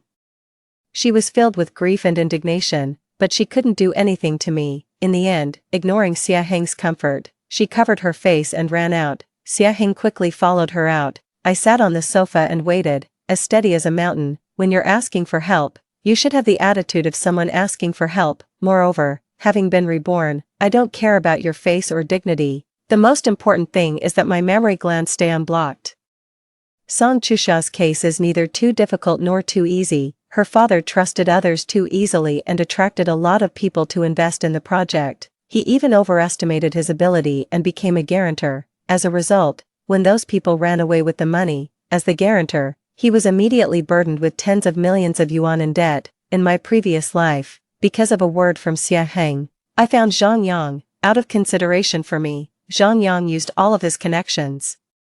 In the end, not only did he find the scammer, but he also helped Song Chuxia's father recover the investment money. I was involved in this case throughout the whole process, and I even paid the lawyer's fees. In my previous life, I never told them about this. They just thought that they had easily hired a top lawyer in the industry and casually solved this troublesome matter. I just didn't expect that my sincere efforts would raise these two heartless people. At that time, Zhang Yang told me a lot of precautions that required Song Chuxia and her father to cooperate with, including what to say and what not to do. I helped convey these requirements, but unexpectedly, they became the evidence for her to frame me. This time, I won't get involved in their matter anymore. I want to see how Song Chuxia can turn the tables on this, too. It took Xia Heng a long time to come back. He hesitated for a moment and then said, Kiki. Chuxia was just too anxious and said things without thinking. You've always been very kind-hearted. Please help her. She's really pitiful. Is she pitiful? Aren't those families who were deceived by the scammer and her father and lured into the partnership pitiful? Whenever it came to Song Chuxia, Xia Heng would unconditionally take her side. Why did I always think that this was just normal classmates' affection before? Could a high school classmate who graduated many years ago and who seemed to have barely said a few words to him make him give his heart and soul like this? I didn't dare to look up at Xia Heng, for fear that the hatred in my eyes would be noticed by him too early. After all, the company will go public in a month. With the shares I hold, I will soon become a multimillionaire. I deliberately softened my tone and said with a hint of grievance, I was just too angry. I'm not the kind of person who would turn a blind eye to someone in need. Moreover, you know Zhang Yang's rules. I was just joking when I said I would pray for her. How could she say such things to me? It's too much. After hearing what I said, Xia Heng could only say reluctantly, she really shouldn't have said that. She was just too anxious. You can help make the connection first, and we'll see about other things later. I nodded readily. It's just about saying a few words. Who cares what I say? Just as I was about to leave, Xia Heng called me back again. Ms. Pei, wait a moment. I turned around in confusion. Mr. Xia, is there anything else? We had once agreed to conduct business affairs in the company in a formal manner, so when it came to company matters, we would directly address each other by our positions. Xia Heng motioned for me to sit down again, and then he took out an agreement to give up the original shares. I carefully read through the agreement. The company would buy back the original shares in my hands at 1.5 times the estimated listing price and also bear the cost of my purchase of the original shares. Calculated, it could give me 5 million yuan. This was indeed a very generous condition. If I didn't know that the company's stock price would soar after going public and that the value of the shares in my hands would be far more than 5 million yuan, I might have agreed. It seemed that he wanted to kick me out of the company. I looked up. Mr. Xia, what is this? Xia Heng was very cautious. Ms. Pei, considering our relationship, I think it would be more appropriate for you not to hold the company's shares in the future. I remained silent. What kind of nonsense was this? Xia Heng licked his lips and continued. Ms. Pei, think about it. So many couples start a company together, but in the end, not only does the company go bankrupt, but the family also falls apart. I'm doing this for our future.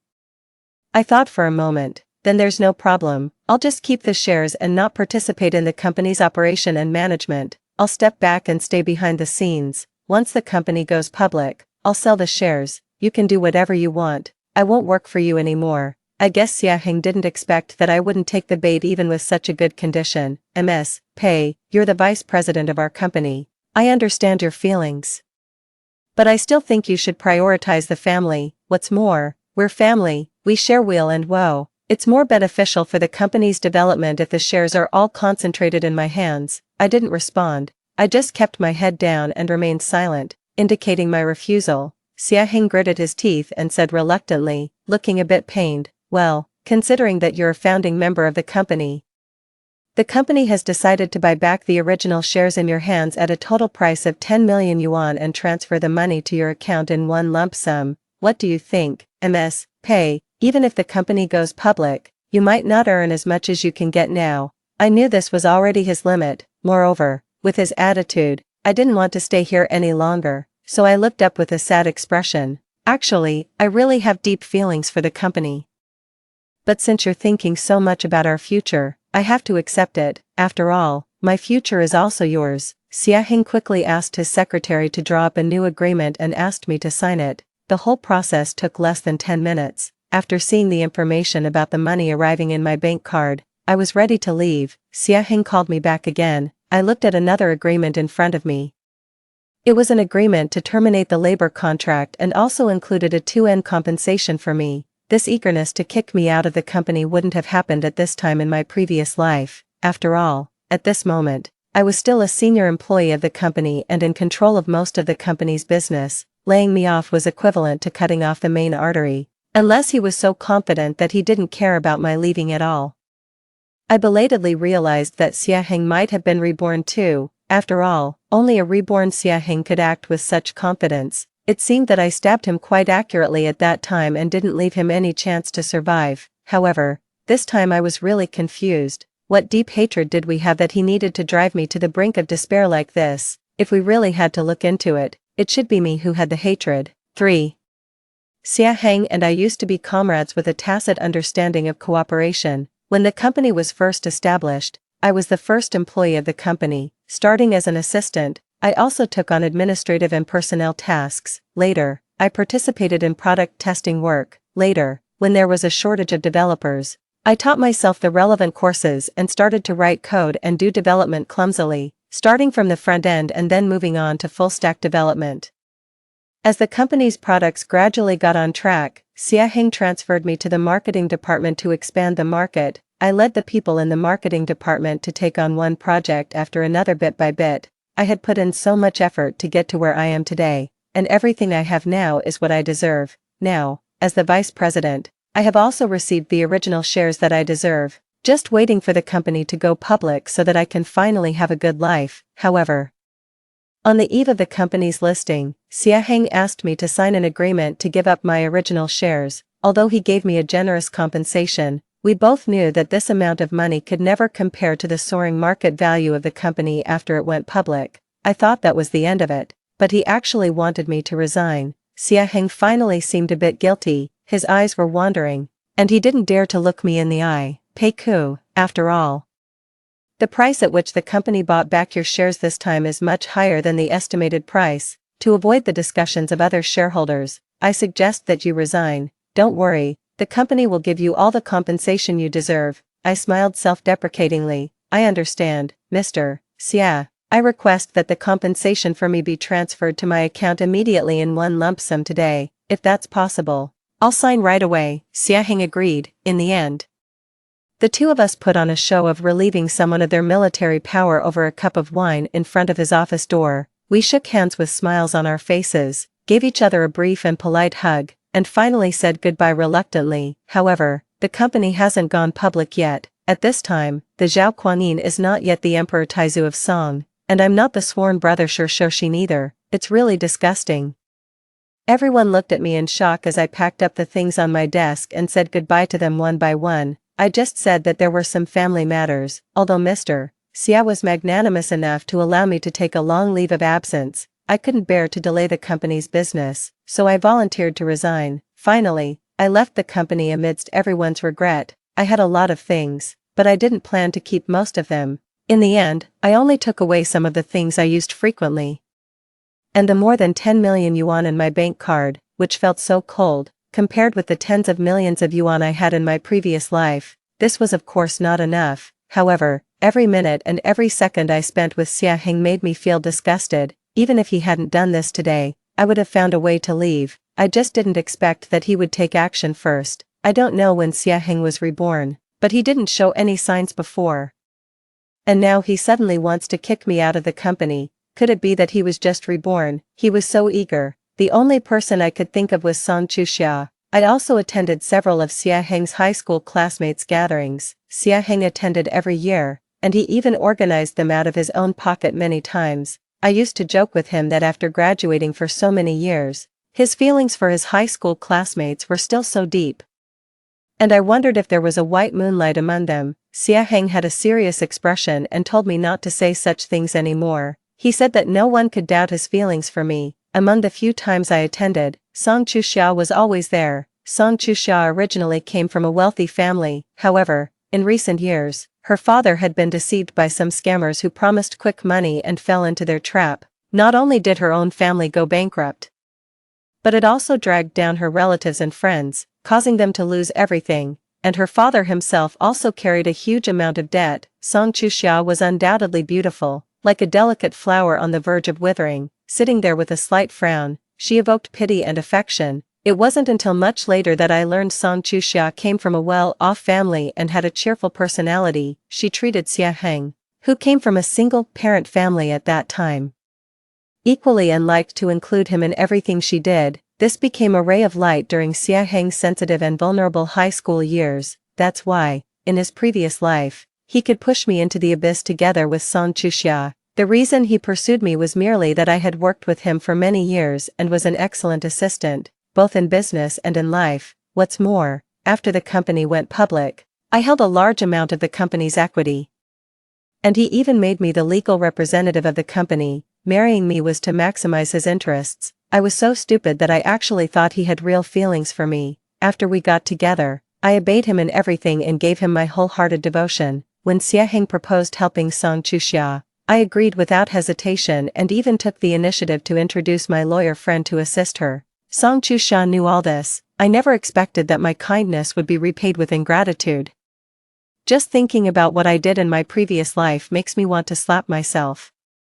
I was incredibly stupid, for, when I told Zhang Yan the news of my departure, he looked relieved. You've finally come to your senses. My eyes welled up with tears. During the year I was with Xia Heng, I treated him like a god. After all, starting my career under such a leader, I grew rapidly. we had been through hardships together, and he even took the initiative to pursue me after achieving success. Although it was just a simple be with me, I was once naive and gave him my sincere love. Taking meticulous care of him, I loved him so much, looking up to him, and I wished I could tell the whole world, but that me from the previous life has already died. In this life, I will make them pay the price they deserve. Song Chuxia remained quiet for a long time, and even Xia Heng behaved himself. I didn't even need to ask around. News came to me on its own. It turned out that recently, they had been blocked at their doorstep by debt collectors and didn't dare to go out at all.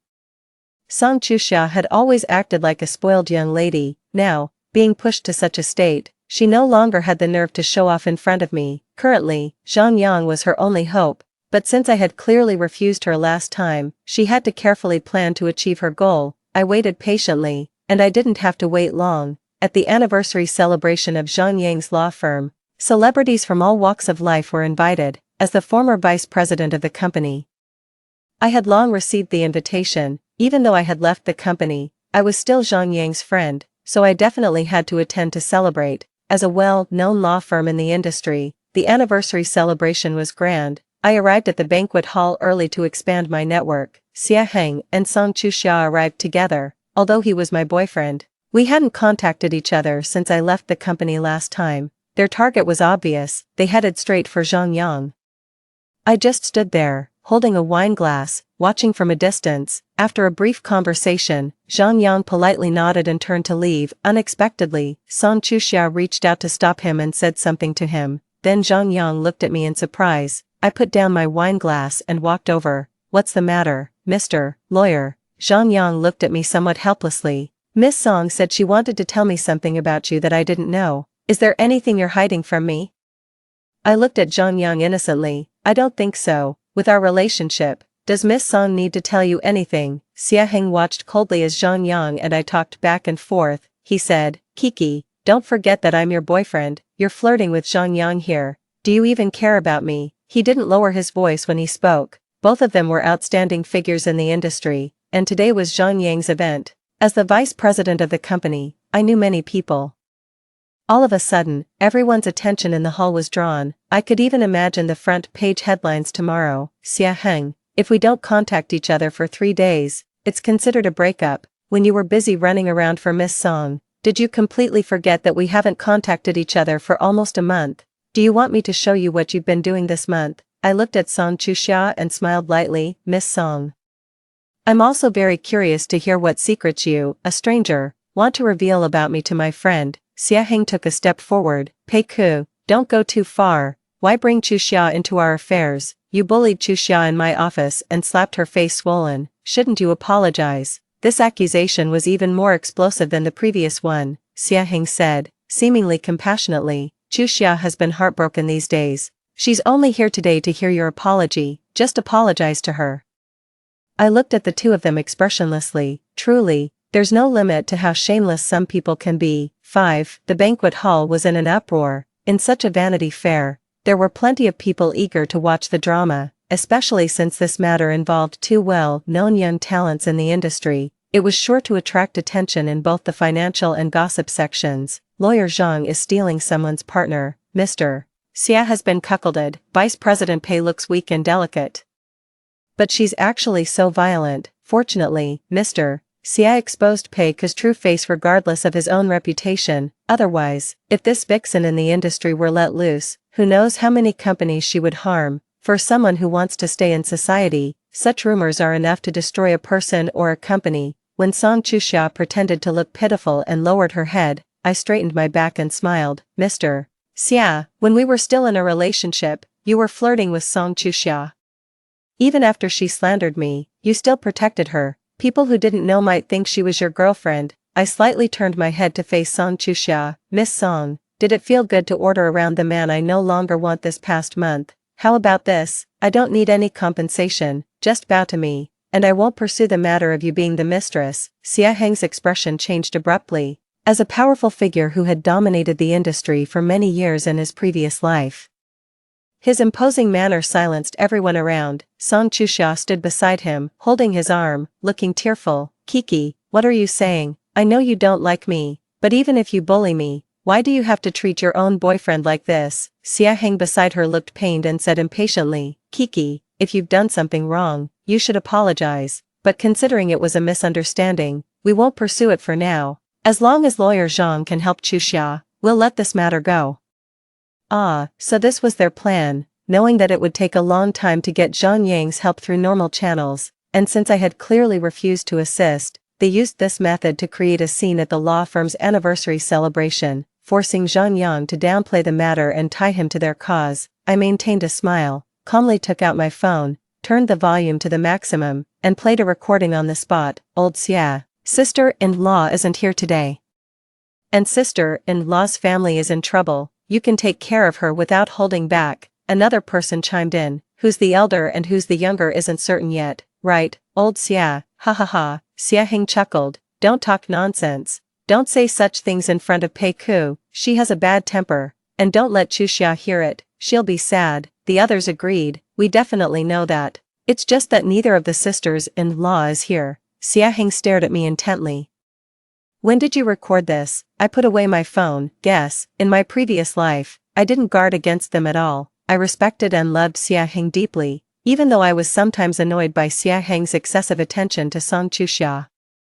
In my heart, he was always the person I trusted the most, but every time I complained, Xia Heng would use PUA on me. Chuxia is just a bit willful, but she has a good heart, it's really too much of you to think this way. Then he would ignore me for several days, claiming it was for me to reflect. I would finally break down under his cold treatment and apologize forwardly. At that time, I saw him through rose-colored glasses. I had followed him since graduation. Although there were some twists and turns, reaching where we were now, I respected and admired him both in work and in thought. His occasional tenderness also made me fall deeply in love, making me feel that it was extremely rare for such a domineering CEO to spare some attention for me besides work, which was enough to prove my importance in his life. Back then, with little experience, I always thought that was just his personality. That he was a workaholic who gave all his tenderness to me besides work. It wasn't until I saw Song Chuxia that I realized, Xia Heng wasn't born cold-hearted, it was just that I wasn't the one he cared about. I once saw him get up early to make breakfast and deliver it to Song Chuxia's house, just because he was afraid she would have a stomachache from not eating properly. I also saw him anxiously cancel a meeting to pick up Song Chuxia on a rainy day when she was trapped while shopping outside and couldn't get back. I thought it was because he wanted to cooperate with the Song family and because of their classmate relationship. It wasn't until I saw that Song Chuxia's father owed a huge debt and was on the verge of bankruptcy, yet Xia Heng was still running around for her. And all his tenderness towards me was just because I could help Song Chuxia. In my previous life, I was always trapped in this trap woven in the name of love. I wondered why Xia Heng was sometimes cold and sometimes warm towards me and why he didn't stand firmly by my side when I complained. Only after being reborn did I understand. Not loving someone means simply not loving them. 6. With this recording and the chaos created by Xia Heng and Song Chuxia earlier, it was obvious to anyone with eyes that the old Xia in the recording was Xia Heng. The scene was silent for a moment, and then the whispers grew louder and louder. Even those who were a bit farther away couldn't hear clearly, but the people around them quickly pulled them aside and shared the news with excitement. Xia Heng and Song Chuxia lost all face. They didn't dare to mention anything else and left in a hurry. The situation was quickly turned around. Zhang Yang raised his glass and announced loudly, I believe in Vice President Pei's character.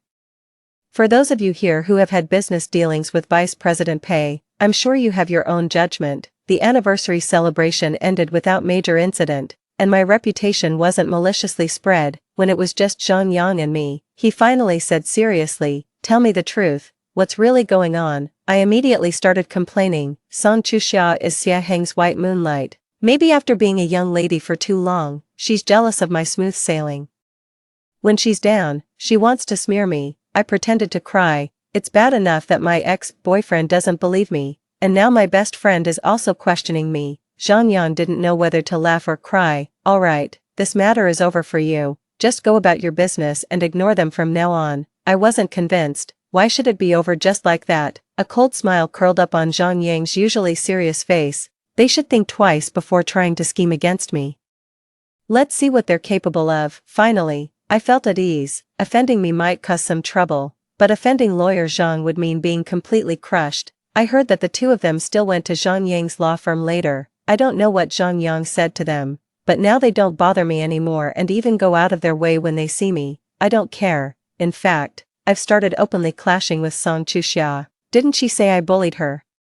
Since she and her parents didn't dare to live in their house openly, I arranged for people to keep watch. As soon as there was any movement, I would immediately notify their debt collectors. In a society ruled by law, debt collectors couldn't go too far, but it was enough to keep them in constant fear. Just thinking about it makes me want to eat a big bowl of rice. I even deliberately waited on her way to see her make a fool of herself. Song Chuxia looked at me with venomous eyes. But she still gritted her teeth and apologized with tears in her eyes. Miss Pei, I'm sorry, I don't know what I did to offend you. Please spare me and my family, okay? I looked at her innocently. Song Chuxia, do you have paranoia? I'm a law-abiding citizen. When I see something unfair, I just do a good deed. Song Chuxia was stunned. I raised my eyebrows. Did she think I didn't notice the video recording on her phone that she secretly started? I looked at her seriously and shook my head. Song Chuxia, remember to call the police if you have any problems. Randomly accosting an ordinary citizen like me isn't a good idea. By the way, you can ask Xia Heng for help. Then I walked away proudly. It felt so good. Of course, Xia Heng wanted to help, but he was powerless. After all, he had just given me more than 10 million yuan, and the company was about to go public. He simply didn't dare to get involved in this mess, unexpectedly, even though I didn't take the bait. Song Chuxia still had a trick up her sleeve. She posted a video online, of course, after some editing. First, it showed her distress from being chased by debt collectors, then her apology to me, and finally, my back as I walked away. At the end of the video, Song Chuxia's whole family appeared, crying and bowing. We're very sorry about this matter, but we're also victims. We've been deceived out of all our money. We won't run away. We will definitely take responsibility. Please give us a chance to live a normal life. The vulnerable and crying beauty not only didn't let the setback defeat her but also showed courage in taking responsibility. Song Chuxia quickly gained a lot of attention. As for me, I was criticized by thousands of people. Netizens called me the vicious back and flooded my social media accounts with attacks. I didn't back down. The day after the public opinion fermented, I immediately released the complete, unedited video. Come on. Did they really think I waited for her without making any preparations? I also added a paragraph at the end of the video. I've been crying every day because of the harm she caused me. However, as a woman, I won't blame her. After all, some things are just a matter of coincidence and bad luck. I hope this matter ends here. Of course, it wouldn't end there. I'm waiting for them to make their next move. The public opinion reversed instantly. The hatred that was previously directed at me now rebounded onto Song Chuxia's family. Those who had been dragged into bankruptcy by them also came forward one after another to express their anger. Song Chuxia's family became like rats crossing the street, constantly on the run. Finally, Xia Heng couldn't sit still and came to find me. There were still half a month left before the company went public. I believed he must have come up with a story for Song Chuxia. Otherwise she wouldn't have stayed out of the spotlight so far and avoided being linked to Xia Heng. Kiki. I didn't think things through before. I didn't consider your feelings and failed to protect you, but you blocked all my contact information, and didn't you agree to help Chuxia in the first place? Kiki, I don't know why you've suddenly changed so much. Although he ended with what seemed like a question, he also put on a wronged expression. My anger instantly surged. As his employee, I worked hard and conscientiously. As his girlfriend, I took meticulous care of his daily life, always putting his feelings first. He said he didn't want too many disagreements between us at work, so I gradually delegated power from the core departments like marketing and R&D in my hands. He said Song Chuxia had helped him a lot in high school, so I showed her my care and didn't mind her occasional little caprices. I just wanted to live a stable and happy life with him. But what I got in return was double-faced betrayal and even framed me. Thinking of this, I didn't even want to maintain the basic decency between adults. I picked up the coffee on the table and splashed it at him. The people in the coffee shop were in an uproar. Before Xia Heng could react, I stepped forward, grabbed his tie, pulled him towards me, and slapped his face with both hands. His fair face immediately turned bright red. Strangely enough, the red marks on both sides were symmetrical, almost looking festive. I looked at Xia Heng and said, "You've been having an affair with Song Chuxia for a long time, right? Since you like her so much, why are you still with me?" Could it be that she didn't fancy you, and you wanted to use me to work for you willingly? You're just as despicable as your selfish father. Xia Heng was originally so angry that he was about to lash out, but after hearing my last words, he could only stand there stiffly, unable to say a word. Xia Heng's father was good-looking and glib when he was young.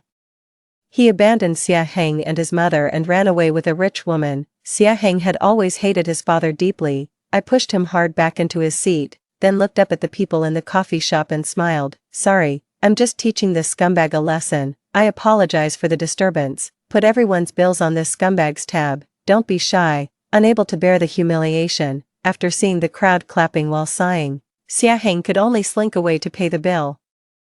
I called the waiter to clean up and continued to drink my coffee, remembering my previous life. I wasn't completely oblivious. There were many clues, but I just chose to turn a blind eye. The recording played at the previous banquet was made at one of their class reunions. I still had some work to do at the company that day and initially decided not to go, telling him to go alone. Later, I finished my work ahead of schedule. Thinking that he might drink, I decided to pick him up. When I arrived, just as I was about to push the door open, I heard several people teasing inside. Neither Vice President Pei nor Chu Xia is coming today. What a pity. Due to my habit of dealing with clients in the market, I instinctively turned on the recording function on my phone when I heard such sensitive remarks. Old Xia, sister-in-law isn't here today, and sister-in-law's family is in trouble. You can take care of her without holding back, another person chimed in. Who's the elder and who's the younger isn't certain yet, right, old Xia, ha ha ha. I waited for a while before hearing Xia Heng chuckle. Don't talk nonsense. Don't say such things in front of Pei Ku, she has a bad temper, and don't let Chu Xia hear it, she'll be sad. The others agreed, we definitely know that, it's just that neither of the sisters-in-law is here. None of that is true. Xia Heng's tone was a bit strange. He didn't seem angry at all, instead, there was even a hint of anticipation in his voice. The hand that was about to push the door slowly retracted. I wasn't sure if I should be angry. After all, before this, Xia Heng hadn't shown any special attention to other women, and he even denied it on this occasion. But I still felt uncomfortable. Looking back now, I realized that it was probably on this day that the news about Song Chuxia's father broke out, which was why she was absent from the gathering. I left quietly and stayed outside for a long time, listening to the recording over and over again. I told myself that it was just a bit of male banter. Xia Heng hadn't admitted anything, he just hadn't firmly denied it. I didn't stop listening until my phone ran out of battery, and then I drove home. I don't know when Xia Heng came back. After all, we didn't live together. During the year we were together, Xia Heng never once invited me to his place on his own initiative. He only stayed at my place occasionally. Xia Heng said he felt more at ease at my place. It wasn't until I saw a photo on Song Chuxia's Moments, which was taken at his home, when I asked tentatively. Xia Heng said it was just a casual gathering at his place after the party, and his classmates had insisted on coming over. I began to look at things with a more scrutinizing eye. I found lipstick in the passenger seat of Xia Heng's car, and the brand and shade were the ones Song Chuxia often used. Xia Heng said that after a party, he gave some people a ride home, and Song Chuxia was among them. She might have dropped it there and asked me to give it back to her next time I saw her. His attitude was so straightforward that I started to wonder if I was being too sensitive. Moreover, our wedding was on the agenda. If there was something wrong with Xia Heng's ability, there was no need for him to continue with the marriage. It wasn't until the eve of the wedding that I heard the two of them arguing. Song Chuxia said discontentedly, "You were the one who set the plan, now you want to back out." Xia Heng said irritably, "How could I back out? I'm just worried that this might affect our public image. We're already at this point. Is there any way back? Let me think about it. Don't act on your own." I was confused at the time and thought they were planning a surprise for me. Only now, looking back on these things, did I suddenly realize this was the truth. The baseless accusations against me, the sudden appearance of extreme fans, the hand that pushed me from behind, all these things pointed to the two of them not backing out. I wanted to laugh, but tears welled up first. When Zhang Yang arrived, I had just dried my tears. Seeing my slightly red eyes, he sneered. Still attached, I just silently took out my phone and showed him the content. As he was reading, Zhang Yang gradually sat up straight. After he finished reading, he asked cautiously, "What do you want to do?" I said softly, "I want him to regret ever meeting me." 9. After I resigned, I immediately invested in multiple industries and companies that would have great development in the future. The celebration banquet for Xia Heng's company's upcoming listing was held in a hotel that I had invested in. I was talking to the manager to get an update on this situation when I unexpectedly ran into Song Chuxia, who was dressed in all her finery. Gone were the previous embarrassment and fear. Song Chuxia now showed no signs of her former distress. After all, Zhang Yang wasn't the only good lawyer in the industry, and this case wasn't too difficult. As long as one was willing to spend money and put in the effort, it could be easily resolved, not to mention with Xia Heng, who had been reborn. The reason he came to me before was probably because in the previous life, I was the one who solved the problem. He thought he could solve it easily this time and also smear me in the process. Pei Ku, do you think Xia Heng will still protect you? You bullied me for so long. Do you think I'm an easy target? I will return all the humiliation you gave me, and more. Song Chuxia bluffed a lot, but I just gave her a look as if she were crazy, then turned to the hotel manager and said, remember to screen guests in the future, don't let people like her in, or others might get bitten and need rabies shots. Then, in front of her fierce glare, I left with a group of people. When I got home, as expected, I saw Xia Heng waiting at the door. I miscalculated. I've been so busy with various things recently that I forgot to move. Xia Heng silently followed me into the house, and we sat on the sofa, no longer holding back. Xia Heng said with certainty, you've been reborn too, right? I wasn't surprised that he could figure this out. After all, since I got the money, I hadn't tried to hide my actions. With such a drastic change in my attitude towards them and my preemptive investment in many industries that would thrive later, it wasn't hard for him to make the connection. So what? You know my methods. Even when I was at my lowest, I didn't let you off easily. You'd better keep your good classmate in line and stop her from attacking me all the time. After hearing my admission, Xia Heng seemed to relax. Kiki, I won't hold your previous actions against you, and you shouldn't interfere with what I'm going to do either. I looked at him warily. What do you mean? I've already sorted out Chuxia's problem. I don't want you to target her anymore. I was confused. When did I target her? Today at the hotel. You not only insulted her but also stopped the preparations for the celebration banquet. Aren't you being a bit petty? It suddenly dawned on me. So that's what she told you. That was close. I thought he knew something more. Xia Heng looked at me helplessly. I know you're still bitter about what happened in the previous life, but we just weren't meant to be. I only have eyes for Chuxia.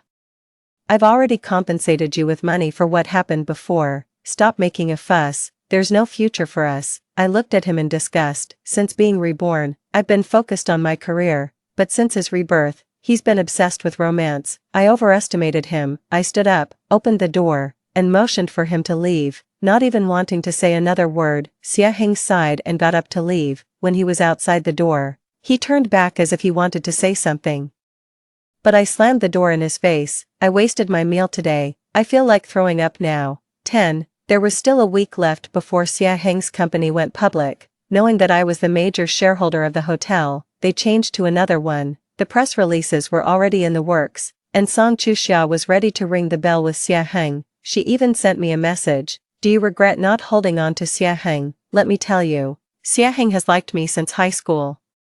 I didn't expect he'd still be so infatuated with me after all these years. You were just an accident. All of this will ultimately be mine. Come to think of it, I really should thank you for all the hard work you did for me before. In the previous life, I rang the bell with Xia Heng. I'm sure Song Chuxia was seething with jealousy. Now, all of this was hers. The highlight of her life was about to come, and she was extremely proud. I didn't reply to any of her messages. Instead, I posted these messages online with the title "The founder of a listed company cheats and kicks out his partner." I also submitted all the evidence I had to the China Securities Regulatory Commission. Xia Heng's company's IPO process was suspended 2 days before the scheduled listing. He was taken away for investigation. The company's finance director was someone I had promoted. When I left, I didn't plan to do anything at first. After all, in the previous life, the company went public smoothly, and everyone made a fortune. Since I was the legal representative of the company, the finance director didn't want to mess with me.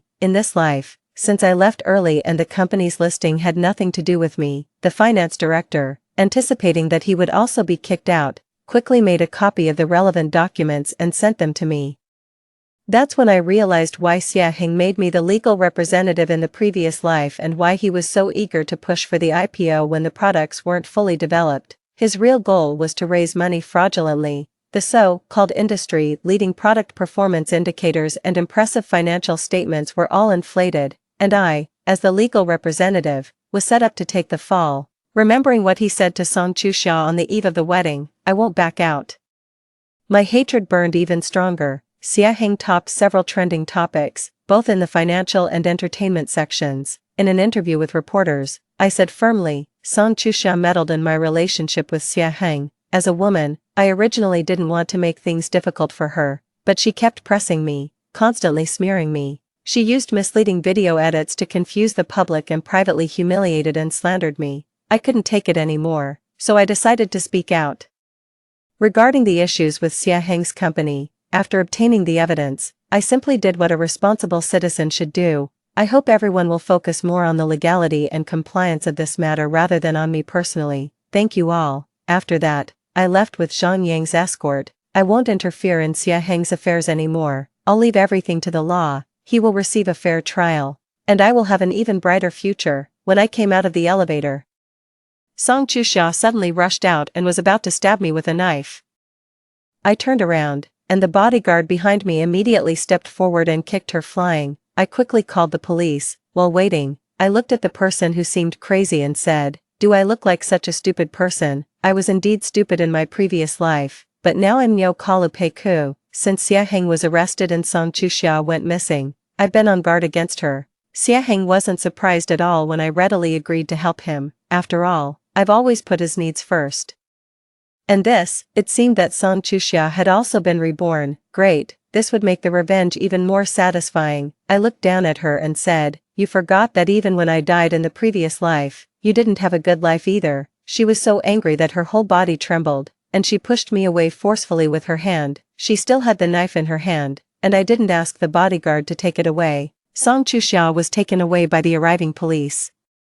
And I was also taken to the ambulance. She was charged with attempted murder. Lying in the hospital bed, I listened to Zhang Yang sitting beside me scolding, "Look at you, who am I? Once she rushed out and tried to hurt you. She couldn't escape legal punishment. Why did you do something unnecessary?" While eating the fruit, I directed Zhang Yang to continue peeling the apple and said, I know. I just wanted to make sure everything was foolproof. If Song Chuxia had just rushed out and didn't cause me any harm, she might have been released after being detained for 2 days, but stabbing me, and with the surveillance footage showing that she stabbed me on purpose, that's a completely different matter. Hearing my perfunctory words, Zhang Yang could only give up. When I was discharged from the hospital, I received a request from Xia Heng to meet me, and I went. Xia Heng looked much more haggard and was no longer as high-spirited as he was in the previous life. I looked at him indifferently and said, "I didn't expect you to still want to see me." Xia Heng smiled self-deprecatingly. "I didn't expect you to agree to come either. I just want to apologize to you. I'm sorry for so many things. Oh, I know you did all this because you wanted me so much." Xia Heng took a deep breath and said with great patience, "If I say that I won't have any contact with Song Chuxia anymore, can you ask Zhang Yang to defend me? I will definitely change my ways and we can live a happy life together in the future." I regretted coming here. I smiled and, under Xia Heng's expectant gaze, said, "You really are pushing your luck. Who gave you the courage to think that I would still be infatuated with you, a flower behind bars, the last time I asked you to leave? It was because I was afraid that I would vomit if I said one more word. Now I realize that I was wrong. Why should I make myself feel sick just to make you feel good? I'll tell you one last time clearly. Do you think you're worthy of being with me?" I stood up and was about to leave, then quickly added, "It's really hard for you to contact Song Chuxia now. After all, she's also in prison. As for where exactly, I don't know." I didn't bother to look at Xia Heng's devastated expression or care about his reaction upon hearing about Song Chuxia. These despicable people will surely be punished by the law, and I will also have a brighter future.